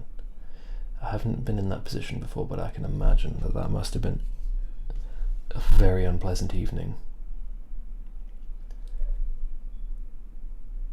Because it's one thing to have messed up your relationship with a company that's obviously quite important. I know he does non-GW stuff, but go on, like GW is still the biggest player in this game. But then to think that, as a little independent content creator, you might have to face the big G dubs in court. Oof, I can't imagine they do that. I know they've done some like apparently rather crazy stuff for their brand image in the past, and with regards to how they treat content creators and what have you. But that would seem pretty extreme if they'd taken him. So if you know Miniac Gil, the YouTuber, I mean, I'm assuming you know Miniac, everyone knows Miniac, but he does, started out mostly painting vids. He's done a few other things now, but still basically a painting chappie on YouTube, content creator. He's one of the people that got invited to Warhammer World for the Horus Heresy release, and he took a picture of something, and in the picture was a model that they hadn't released yet, or it was actually just options for a model that they hadn't released yet. I mean, they hadn't announced officially, right? And when he realised that he'd done it, he deleted his post on Instagram, which is where he posted it. But then Instagram and Facebook are linked now, so if you've linked your accounts, it posts automatically to both, and he forgot to delete it from his Facebook, so it was sat up online for long enough that a bunch of people saw it, and more importantly, Games Workshop saw it, and they said, "You have broken your NDA," and they threw him off the premises, and he couldn't go to any more of the events, and he couldn't, and they didn't even display his figure. So, because all of those guys got given Primarchs to paint, right? And they didn't display his Lionel Johnson. So, yeah. What was that? Did Science By say something here? No sympathy for him. Signed the NDA, then had his phone out on social media pages when in the room. Absolutely moron. We all use social media. We know you can't. Yeah. I mean, and yeah. I think I've been involved in like very tight NDA situations before. I used to do bits and pieces of work for Universal Studio and Disney, right? And you can imagine what that's like in terms of all that stuff. But they were always very clear, like just like no, like they would literally have maps. So it was theme parks and stuff, right? And they would literally have like maps of like the places that you weren't allowed to use your phone and what have you, or at least the place you weren't allowed to take pictures. No, I don't know exactly what the situation with GW was, but didn't sound like they had something like that. But yeah, at the same time as well, like you've signed an NDA, and but I mean, I have sympathy for him in the sense that people, we all do silly things, and that's got to be tough to live with that with yourself. When you've done something stupid, and you feel bad, you're like, oh my god, and you replay it in your head like, oh, if only I hadn't. So I have sympathy with him in that respect, just as a fellow idiot human does idiot things. In terms of GW's reaction, lots of people like came out and were like, oh my god, they always overreact like this and all that. But I mean, the not displaying his mini seemed a bit weird. I don't quite know why they did that. It very easily reads as spiteful, doesn't it? So I don't quite know what that was about. But getting him off the premises, that's kind of the deal. If I'd taken photos of the theme park rides that I was working on before they'd been open to the public and was throwing them around, then I would have been thrown off the job. They wouldn't have even paid me. They wouldn't. I mean, like, they wouldn't even. Yeah, of course they would. That's what the NDA says. So, yeah.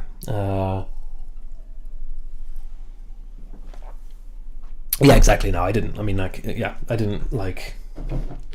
I wouldn't. There are some things that I didn't even tell my husband when we were on NDAs, and he's not even the slightest bit interested in theme parks and what have you.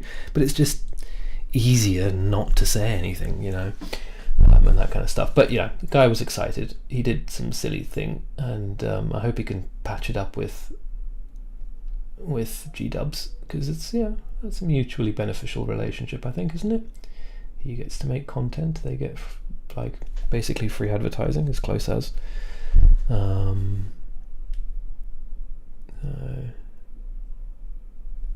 Yeah, he seems like a genuine guy, so I don't, of course, wish any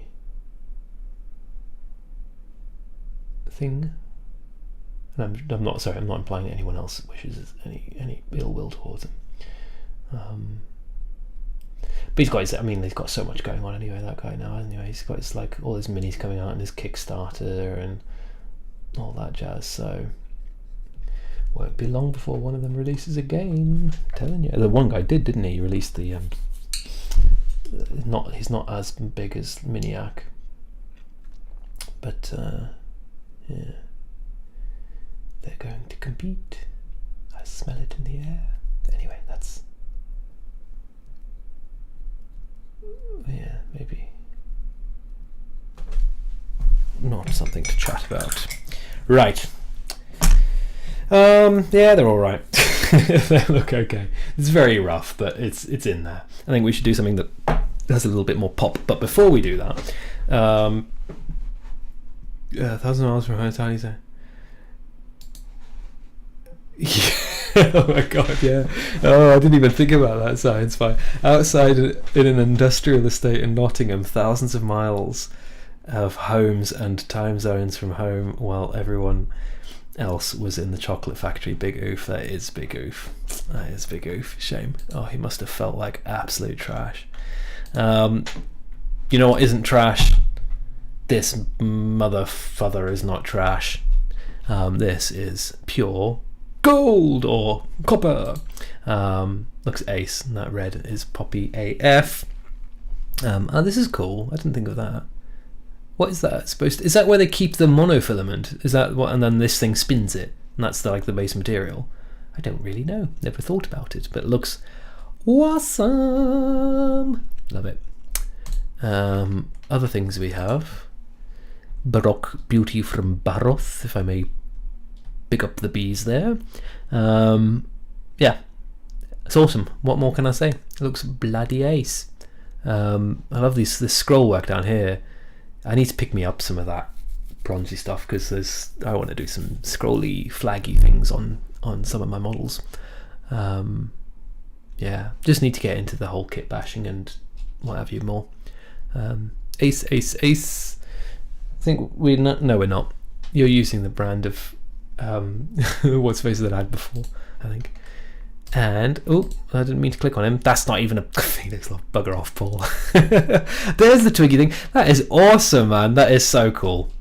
Yes, Will Miller, also known as Wee Meer. Love that pose. That is ace McBase, and that tree as well. That little bit of shrubbery, woody stuff. Where did you get that? That looks. Oh, it's root, is it? I guess something's roots. But yeah.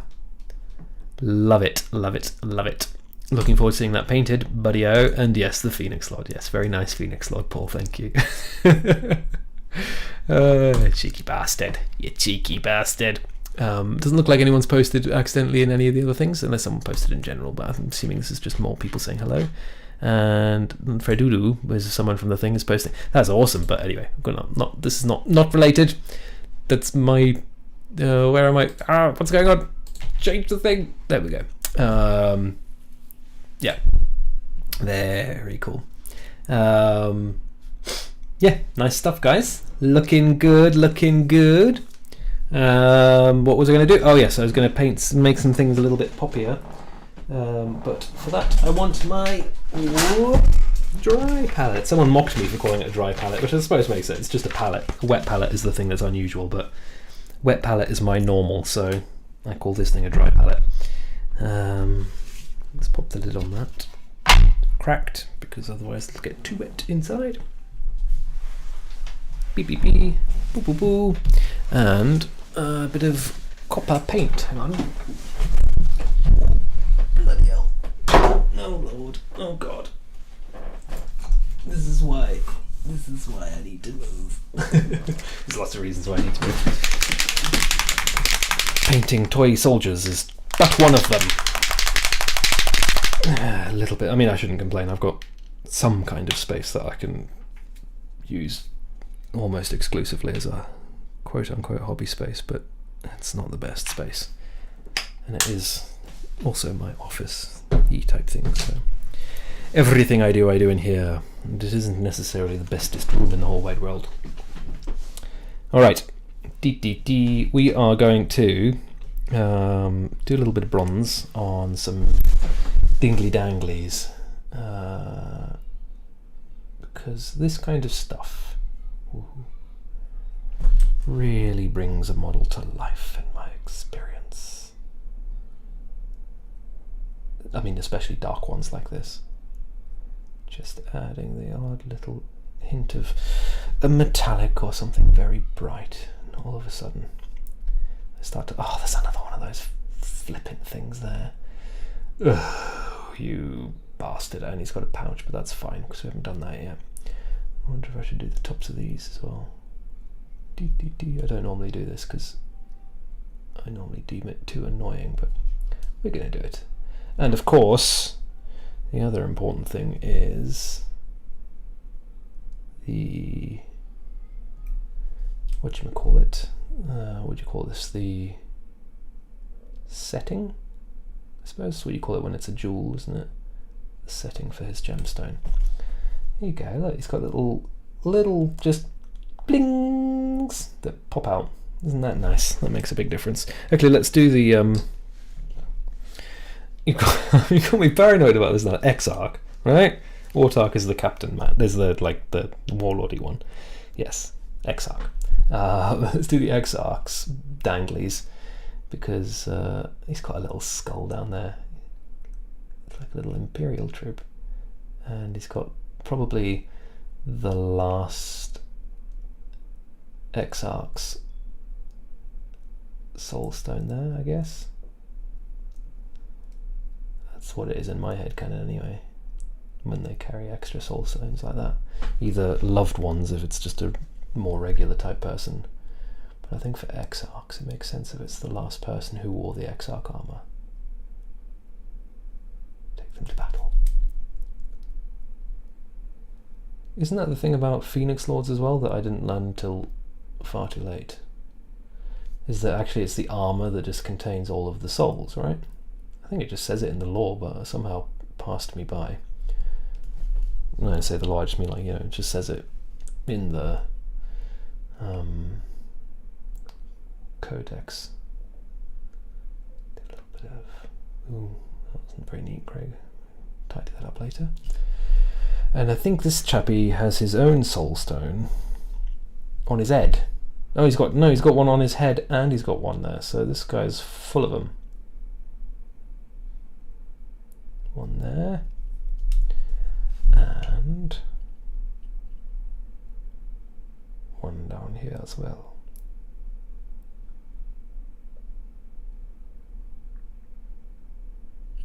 Lovely. There you go, looking a bit more bling. Very nice. Another chappy done. Last call for Discord in approximately 30 minutes. Yes, indeed. Don't forget you can always post minis you're working on the GRG Discord without Webway Hangouts and just join the community there. Yes, you can. Thank you very much, Science Pie. It's a good bunch. Some of them are in today, like Mr. Will Miller and Mr. Mechanical Paul. And I think Himmel was here, or maybe still is. Anyway, yeah, just go and post stuff, hang out. It's cool people. I'm there basically every day now.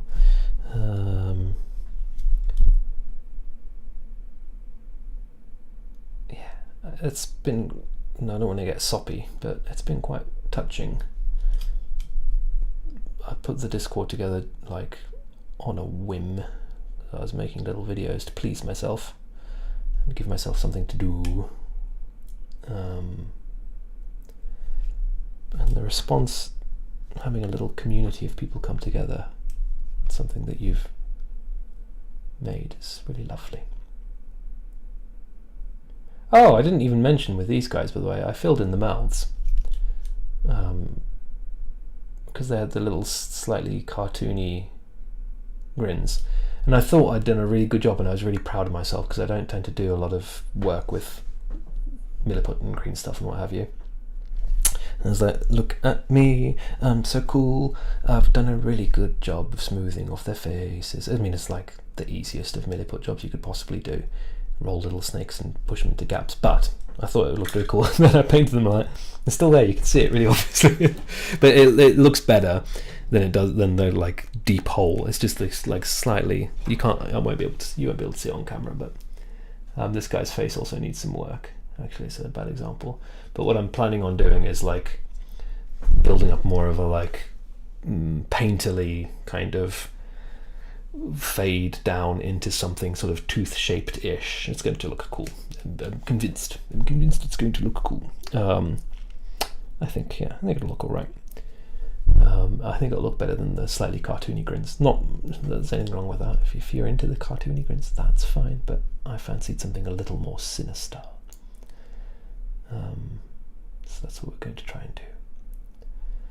Look at this Dark Reaper's rune of he's got on here, which we discovered today is shaped like a scythe and has the warrior triangle inverted, because that's more morbid apparently, and that's cool. I buy it. We were taught that by that guy with the unpronounceable name in his little flavour quote. Very nice. Thank you, Tibrowale Felipe Ichirewol, whatever your name was. Bum bum bum bum bum. Thank you, Mr. Gill, thank you. Does anyone know any comic book artists? Asking for a friend. Bum bum bum. Alright, yes. Now he's looking a bit shinier. It does make a big difference when you add these little details in. Also, like basing, I think there are some projects, I might do it with these guys, where I base, like normally you leave basing to the very, very end, right? If you're using like a dip type base or whatever. Din, din, din. Nice, yep, okay. I think that's everything. But sometimes I like to base things a bit earlier, because sometimes it just gives you a little bit more sense of the mini, but also like a bit more motivation, because it actually looks like something like, oh no, okay, now I need to finish that. So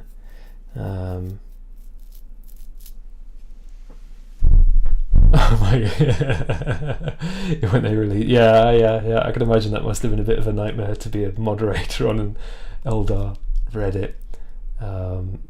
Yeah, people did go a bit nuts.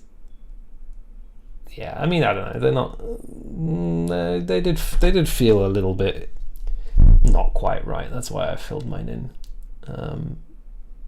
You know, they're supposed to be sinister, and those did look a bit sort of slightly silly. But whatever floats your boat, Jez. Whatever floats your boat, mate.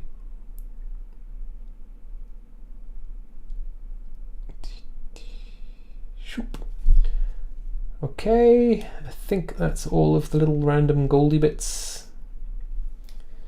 Done diddly done done done. Lovely, jubbly. Okay, so let's pop him down. What are we doing for time? Yes, it is. Oh yeah, because you did the call. Thank you.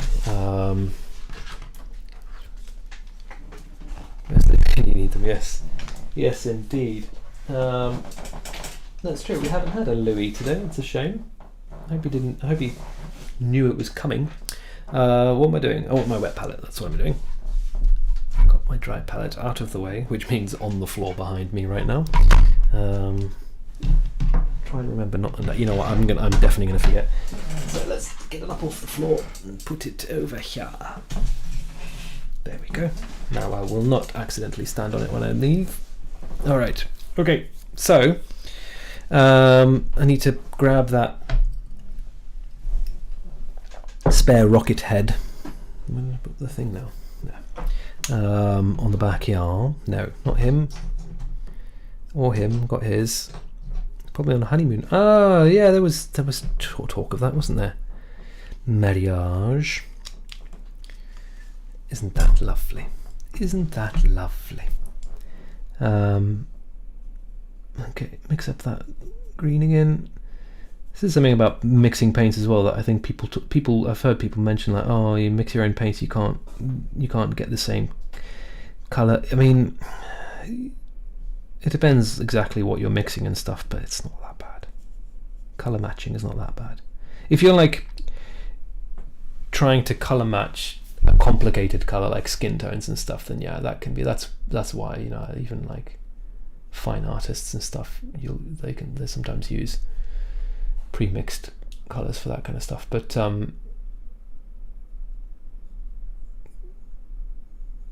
for this kind of stuff, it's not that hard to color match. Not that bad. And you just get it on the end of your brush and hold it up against the thing, and the paints look different dry and wet, but normally not that bad, as I say. Lovely, lovely. Very good, very good. Soup. All right. Nice. Okay. Then add a bit of white. This is very like not how I've been painting recently. Like just adding white for a highlight and stuff isn't, but it works with this. I've been trying to be a bit more sort of conscious in my color mixing, because just adding white does not necessarily give you a brighter color per se. It gives you higher value, which isn't always what a highlighted thing looks like. It's most obvious in things like red, where you just get this kind of pinky color, but we all know from looking at red objects that's not what their highlights look like. Anyway, but for this color, I think it's alright. It works. Also, my highlight placement is a bit haphazard on these guys, but that's okay too. And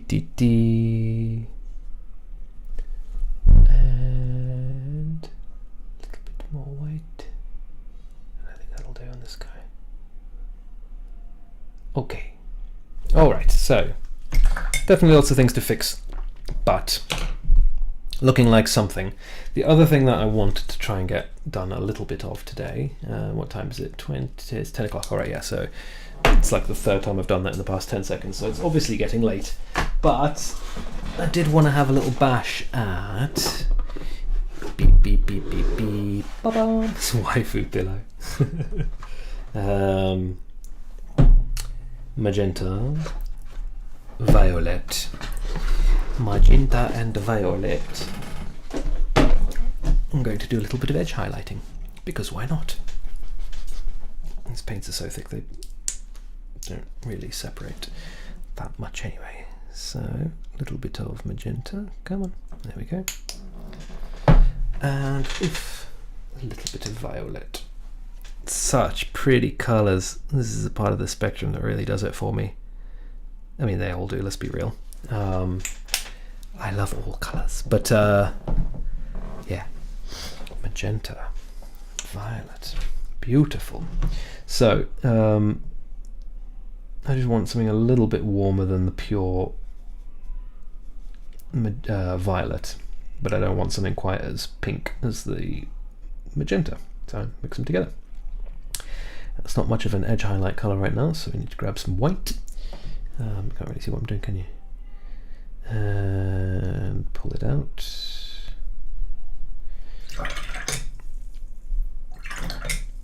There we go. A bit more white in there, just doesn't really matter where it is as long as I've got access to all of them. So that, yeah, needs a little bit more magenta still, I think. Well, it'll do. Okay, we're all mixed up. Ba-doop, ba-doop, boo-boo. Did find a girl in Japan. That was, I mean, it's been with her since we've been doing these streams at least, isn't he? Pretty sure, if I remember correctly. No, he lived in Japan. He is living in no, I'm confused again now. What's going on? Where is that man? Does he still live in Japan? Or did he lived in Japan?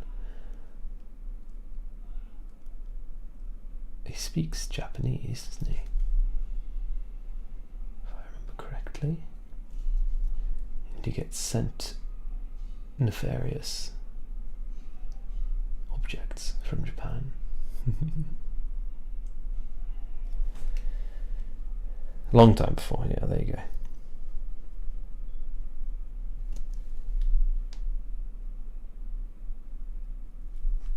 He's in France now, okay, yeah. But he did live there. There you go.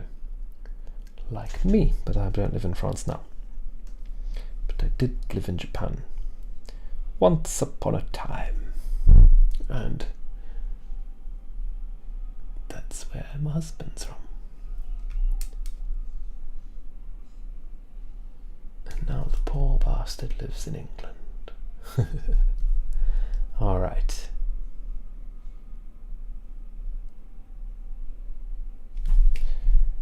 Edge highlighting, folks. That's what it's all about. But what are you doing?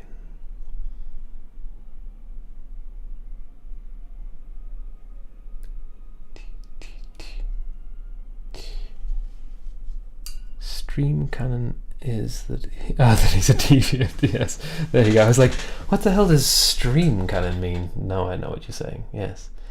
Yeah, well, no, I mean, he was sent. We went over this, didn't we? And I think the stream number, what would it be, 6 now? So it would have been 4.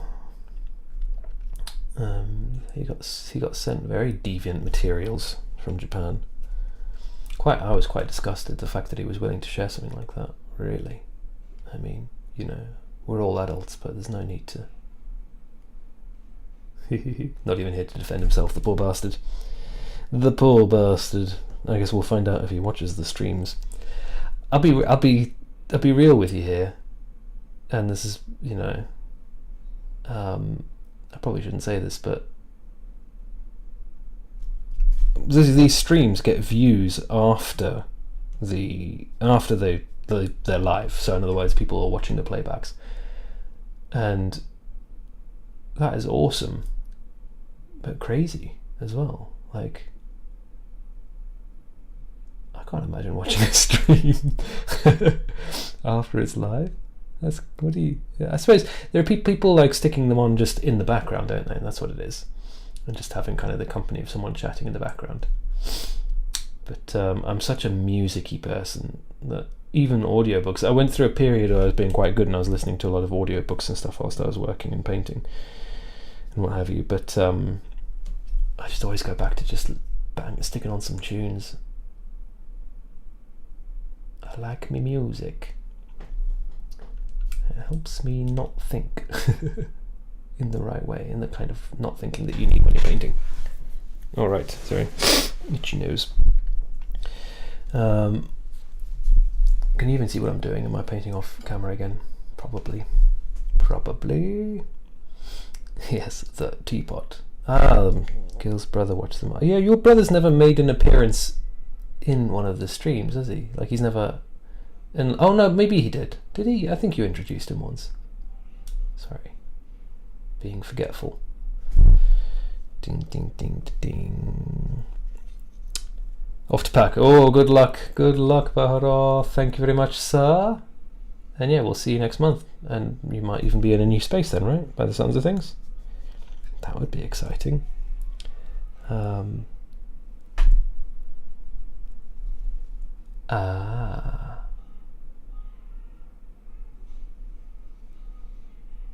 That makes sense. So I'm responding to Pi's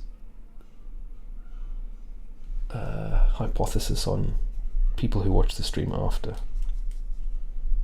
Yeah, I could see that being a thing. I don't know how edge highlighting went from being like one of my least favorite things to something I quite enjoy doing now. When you get into the swing of it, it's quite relaxing. I suppose just my brush control improved. That is my idea for my next video, but it's a bit of a daunting one. I mean, not the one that's coming out Monday, that's already filmed and edited and ready to go. But it's actually even uploaded, it just doesn't release until Monday. The one after that, I'm thinking of doing a video on, not a beginner video, because there's loads of those out there and they're all very good and they're all very informative, so people can just go and watch those ones. But going from beginner to intermediate, which is what I would consider myself now as an intermediate painter in terms of skill level, I mean, that's a weird step that I don't think I don't know, maybe I just haven't been watching the right videos, but I don't know, it seems like there's something to talk about there that not loads of people have spoken about. But it's a bit daunting because it's not just like a I painted a thing video or a here's how you can paint a thing video, which is what I've been doing so far. It's a bit more, I'm going to have to write the script before I paint it or do anything, I think, basically. I'm going to have to gather my thoughts on what I think it takes to make the step from beginner to the seemingly endless path of being an intermediate person at any subject, really, at any skill, but painting in this case, because that's what we talk about on my channel, mostly. But yeah, it's kind of an amorphous subject, but anyway, one that I'll probably prattle on for a bit about. So pontificate seems to be a pastime I enjoy. Little pontification.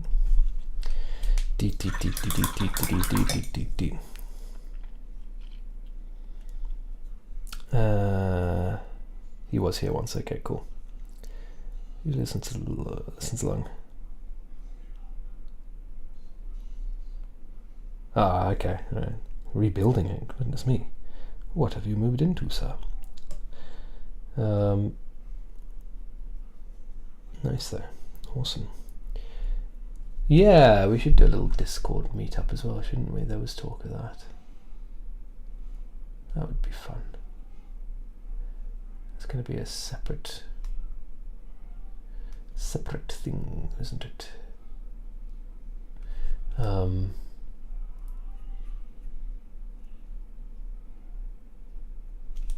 then I often find with those kinds of things as well is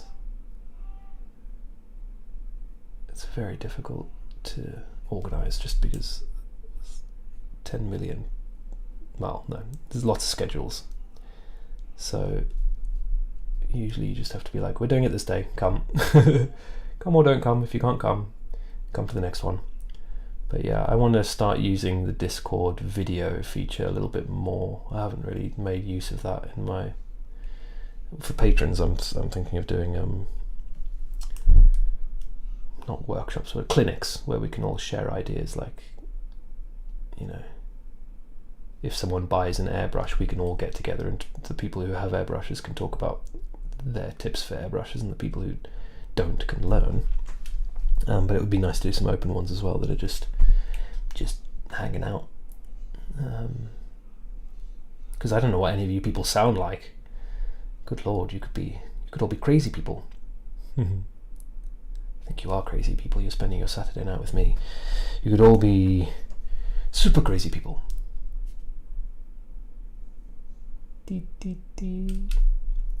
What did you do this weekend? Well, I watched an Englishman edge highlight a tiny little space elf for 2 hours. What did you just say? There you go, look. It's got a shape. It's got a shape. All those lovely edge highlights. I'm being very like classic GW about this. I'm basically like just, well, no, not quite. I'm hitting a lot of edges. But I think it works well for these guys. And my elves generally are a bit more of a kind of classic scheme. There's no shenanigans with oil washes and that kind of stuff with these guys. They're just good old, get some volumetric shading on there, hit some highlights. And why not? Well, why not? Because it takes a bloody long time.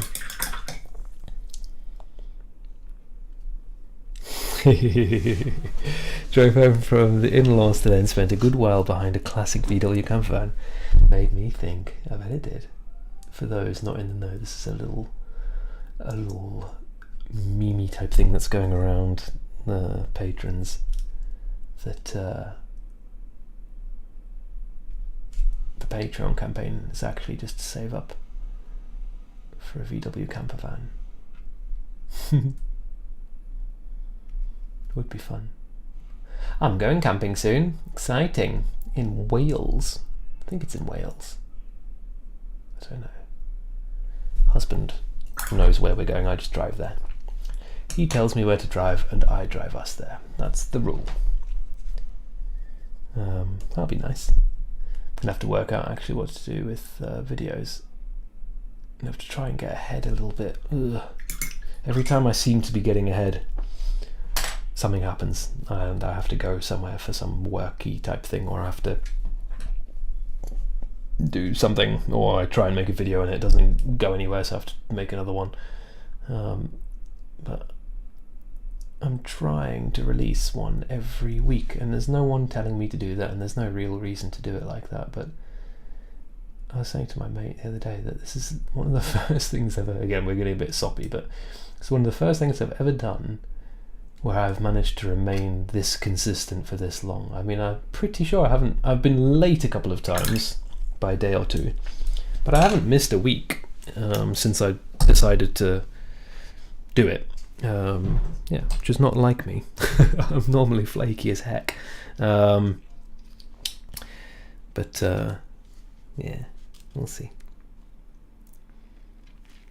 Try and stay ahead of the schedule, try and not miss a week. Might have to do like a I don't want to say filler vid because I never want to do one of those, but I might have to do like a video that's just a little bit shorter and a bit more relaxed at some point over the summer or whatever. What am I talking about? I'm talking about my channel. This is not about me. This is about elves. Well, you need to post more elves for me to talk about all that. Yes. Okay. Post more of what you're doing if you're doing something cool, and even if you're not, do. Oh, that's nice. Which Disney rise did you work on? Assuming it was something to do with the lighting. Yes. So my I don't know if it's my day job anymore, to be honest. COVID did a bit of a number on my career, but what I was doing a lot of pre-COVID was programming the lights for themed environments. So what that means is making sure that the lighting system was speaking to all the other systems, say in a theme park on a ride, and then being kind of the engineer to the designer. So the designer would say, I want it to look sparkly here, and then I would come up with, I would program in the lights to do something that I thought looked sparkly, and it'd be like sparkly like that, and then they'd be like, yes, Craig, that was perfect every time, first time, like always. Har har har. And then we'd spend 6 months in reality, me actually getting the thing to look like they wanted it to. Not 6 months, obviously, that's a silly exaggeration. But anyway, so, and so I did some work for the big boys, Universal Studios, and a little bit of work for Disney. Now, the Disney stuff I did, Disney's very particular about who they work with and what have you, so I was normally more of a sort of language, like communications, not necessarily an interpreter per se, because this is all in Japan, right? But I was smoothing communications between the American team, because the Disney would want to send over particular people from America to work on it, and the local Japanese staff, and then and helping out with like the actual lighting stuff as well. Like I was doing some programming, but not Universal Studios is a bit more proactive. So in Universal Studios Japan, technically I've now worked on every single ride because I was the lead programmer for the park-wide system. So I suppose not really the rides per se, but basically every light that is not on a ride in the park is called the park-wide system. My lord, we're doing a deep dive onto lighting and theme parks, sorry. But anyway, so that stuff's all like scheduling and kind of slightly more boring kind of databasey stuff. But yeah, so technically I've worked on that, the whole park of that. But that was updating a system, so not quite as glorious as it might sound. Just converting CSV files into other formats and that kind of nonsense. But I did for programming I did, for example, the Minion Land there. That was a really intense but eventually satisfying job, working with some very cool people.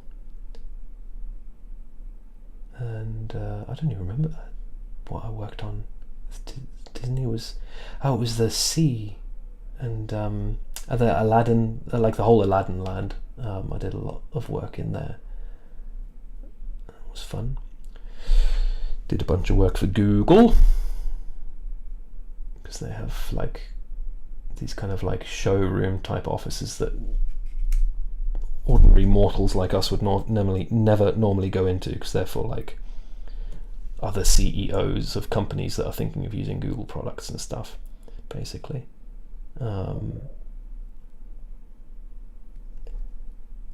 So they have these very, very fancy like offices and like not as big as the big lecture halls they have. I worked on one of those as well for Google, but yeah, that was a lot of fun. Working with some very those jobs are scary because you are working with some really clever people when you work on those kinds of jobs. Who like I know how to program lights, but like I'm not like a programmer, you know. I couldn't make a piece of software for you, and I could barely put together a website. But obviously when you're working at Google, you're working with some very smart people, smart in that kind of work, I mean. So that was a lot of fun. But anyway, and then pandemic, and now I paint minis for a living. Wasn't what I had planned, but you know, it works. I'm having fun. I'm probably having a little bit more fun than I was before, to be fair, but not quite as lucrative, but we'll work that out as we go along, won't we? It'll all be fine. Look at this. It's confession hour. Not a confession. It's getting to know you hour. Bim, bim, bim. Let me catch up with chat. Oh my lord. Beep, beep, beep, beep, beep. Disney retracted. Panicked a bit and highly said a bundle of fireworks at this ungodly hour. Thought they were gunshots, and oh my god, they're still going. Oh my lord. Oh my lord, someone releasing fireworks. Oh dear. Hey, aren't those paints in the top left like super duper expensive? These guys, hello, sorry, I've been chatting and edge highlighting and not doing my job. These are called Chimera paints. They're actually not super expensive because the bottles are much bigger than your average thing. The paints are much thicker, so you water them down when you use them generally. And they have a much higher pigment density, so they've got a lot more colour per milliliter, if you like, in them, so they last a lot longer. So I mean, like when you buy the box, it is more expensive than a box of how many did you get, like 12 or whatever. It's more expensive than buying 12 GW paints for sure, but in terms of like how long they'll last and what you can do with them, they're much better. So I wouldn't consider them expensive. I just consider them a big investment, a big upfront investment. That's what I'd say. But very nice for you to join us, Mr. Wyong LP. Still going to help. Okay, seems to have quietened down. Oh my lord, poor thing. Thanks very much, Science Pie. You're gone already. Too bad. I'm sure you've gone already. Sounds complicated. Program my central heating schedule once. Yes. Have a great Sunday, Science Pie. There you go. Cool. So now we're caught up. It was mostly just chatting about Science Pie. Goodbye. I hope Wayun was still in the chat, so I'm sorry for getting a bit into the zone there and not really paying attention to the conversation. My bad. This, of course, is the problem with painting on a stream. Let's see, what am I? Yeah, I've been working on this guy already. You want to be engaging and stuff, but I'm also here to paint. Oh yes, he's still there. He's still there and alive. Yeah. So there you go. That's my take on the Chimera paints. I would not describe them as expensive. I would describe them as just like a bit of an investment. You have to know that you like painting. I would not, in a million years, recommend I would not recommend them as a beginner set, or like a set for someone who is more of a player and just wants to get some color on their minis or whatever. They're definitely like a set for people who are into painting and are either already good or looking to improve. They are lovely paints to use. Very satisfying to work with something that does what you expect it to do, basically.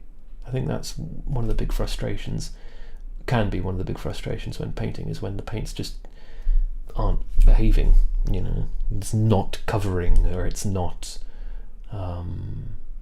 mixing in the way that you expect it to, or whatever. That way lies frustration. These massively reduce that risk. Okay, let's do a little bit on his face up there. Handsome chappy that is. Did you change the door creeper head or left them as the door creepers? I haven't heard that one. That's great. The door creepers. I left them as they are, but I didn't use like any third-party heads or anything, but I did fill in the mouths. Apparently not particularly well, but enough that they don't look dorky anymore, I don't think. I thought I'd filled them in completely, but when I painted them I was like, oh no, still some visible mouth going on there, but now it kind of looks like a little more kind of rough and jagged rather than the kind of cartoony look that they had going on. Whoops, sorry. So yeah, I think they look better now, and that was the only thing about the sculpt that I was a little like not 100% sure, like I think most people. So that's the only mod I did on these guys. Just filled in the mouths a little bit. Oh god, good lord, sorry. Beep beep beep beep beep beep. All right, it's 10:30. That's the time that we are supposed to call it quits. Yes, no, I think that's it. I've edge highlighted most of them. We made progress. They are looking good. We started with no guns at all. Now all of the guns have basic work done. I might do a little bit more work on them, and 3 of 5 of them are edge highlighted mostly, maybe some cleanup to do and what have you, but still looking fine. Got to do some eye work, a couple more details here and there. They're actually pretty simple models to paint. They're not that much going on. There's lots of edges if you want to edge highlight like I am. This guy's a little bit neater actually. But yeah, made good progress tonight. Talked lots of rubbish. That's the way we like it. We have one last little look at what's going on in the Discord server. Let me swap one button. There we go. Swap to that. Let's pull that out here, so then I can see what's going on there. Yes, good. All right. So where did we get to? Mechanical Paul's naughty thing. Yay! There's the color again. I think you even mentioned it. Yes, jade green back. Yes, awesome, nice. Oh yeah, we are looking at the right thing. Yeah. Gorgeous purple and turquoise. Can't go wrong, really, can you? Lovely. Science pies. Buildings looking ace. He's no longer with us, but that sounds dark. He's with us. I mean, he's but no longer in the chat. Lovely, pretty cool. Busy building. Bad time to run out. Very bad time to run out of primer. Dear me. Oh yes, look at that. That's a force that's coming together. Love it. Absolutely love it. That's awesome, man. These bad boys. Killing it. Killing it. Cannot wait to see those guys come together. Will. Gorgeous. Nice. Cool. All right. And no one's posted anything else in any weird place, so that's nice too. Let's do a little swapsies back to here for now. And then where did I put my this goes over here. I really need dual screens to do this properly, let's be real.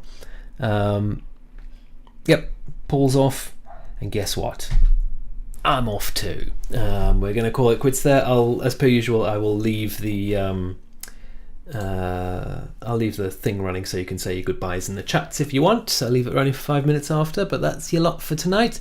Thanks for joining us for the Eldar Webway Weekend Hobby Hangout number 6. And it'll be the same thing next month. There may be, we normally aim for the last Saturday, but that might change a bit depending on my schedule and other people's schedules. So stay tuned. Subscribe to things if you want updates. Keep an eye out on the Eldar. It's also always announced there. And have a lovely rest of the month, and I'll see you next time, guys. Bye bye.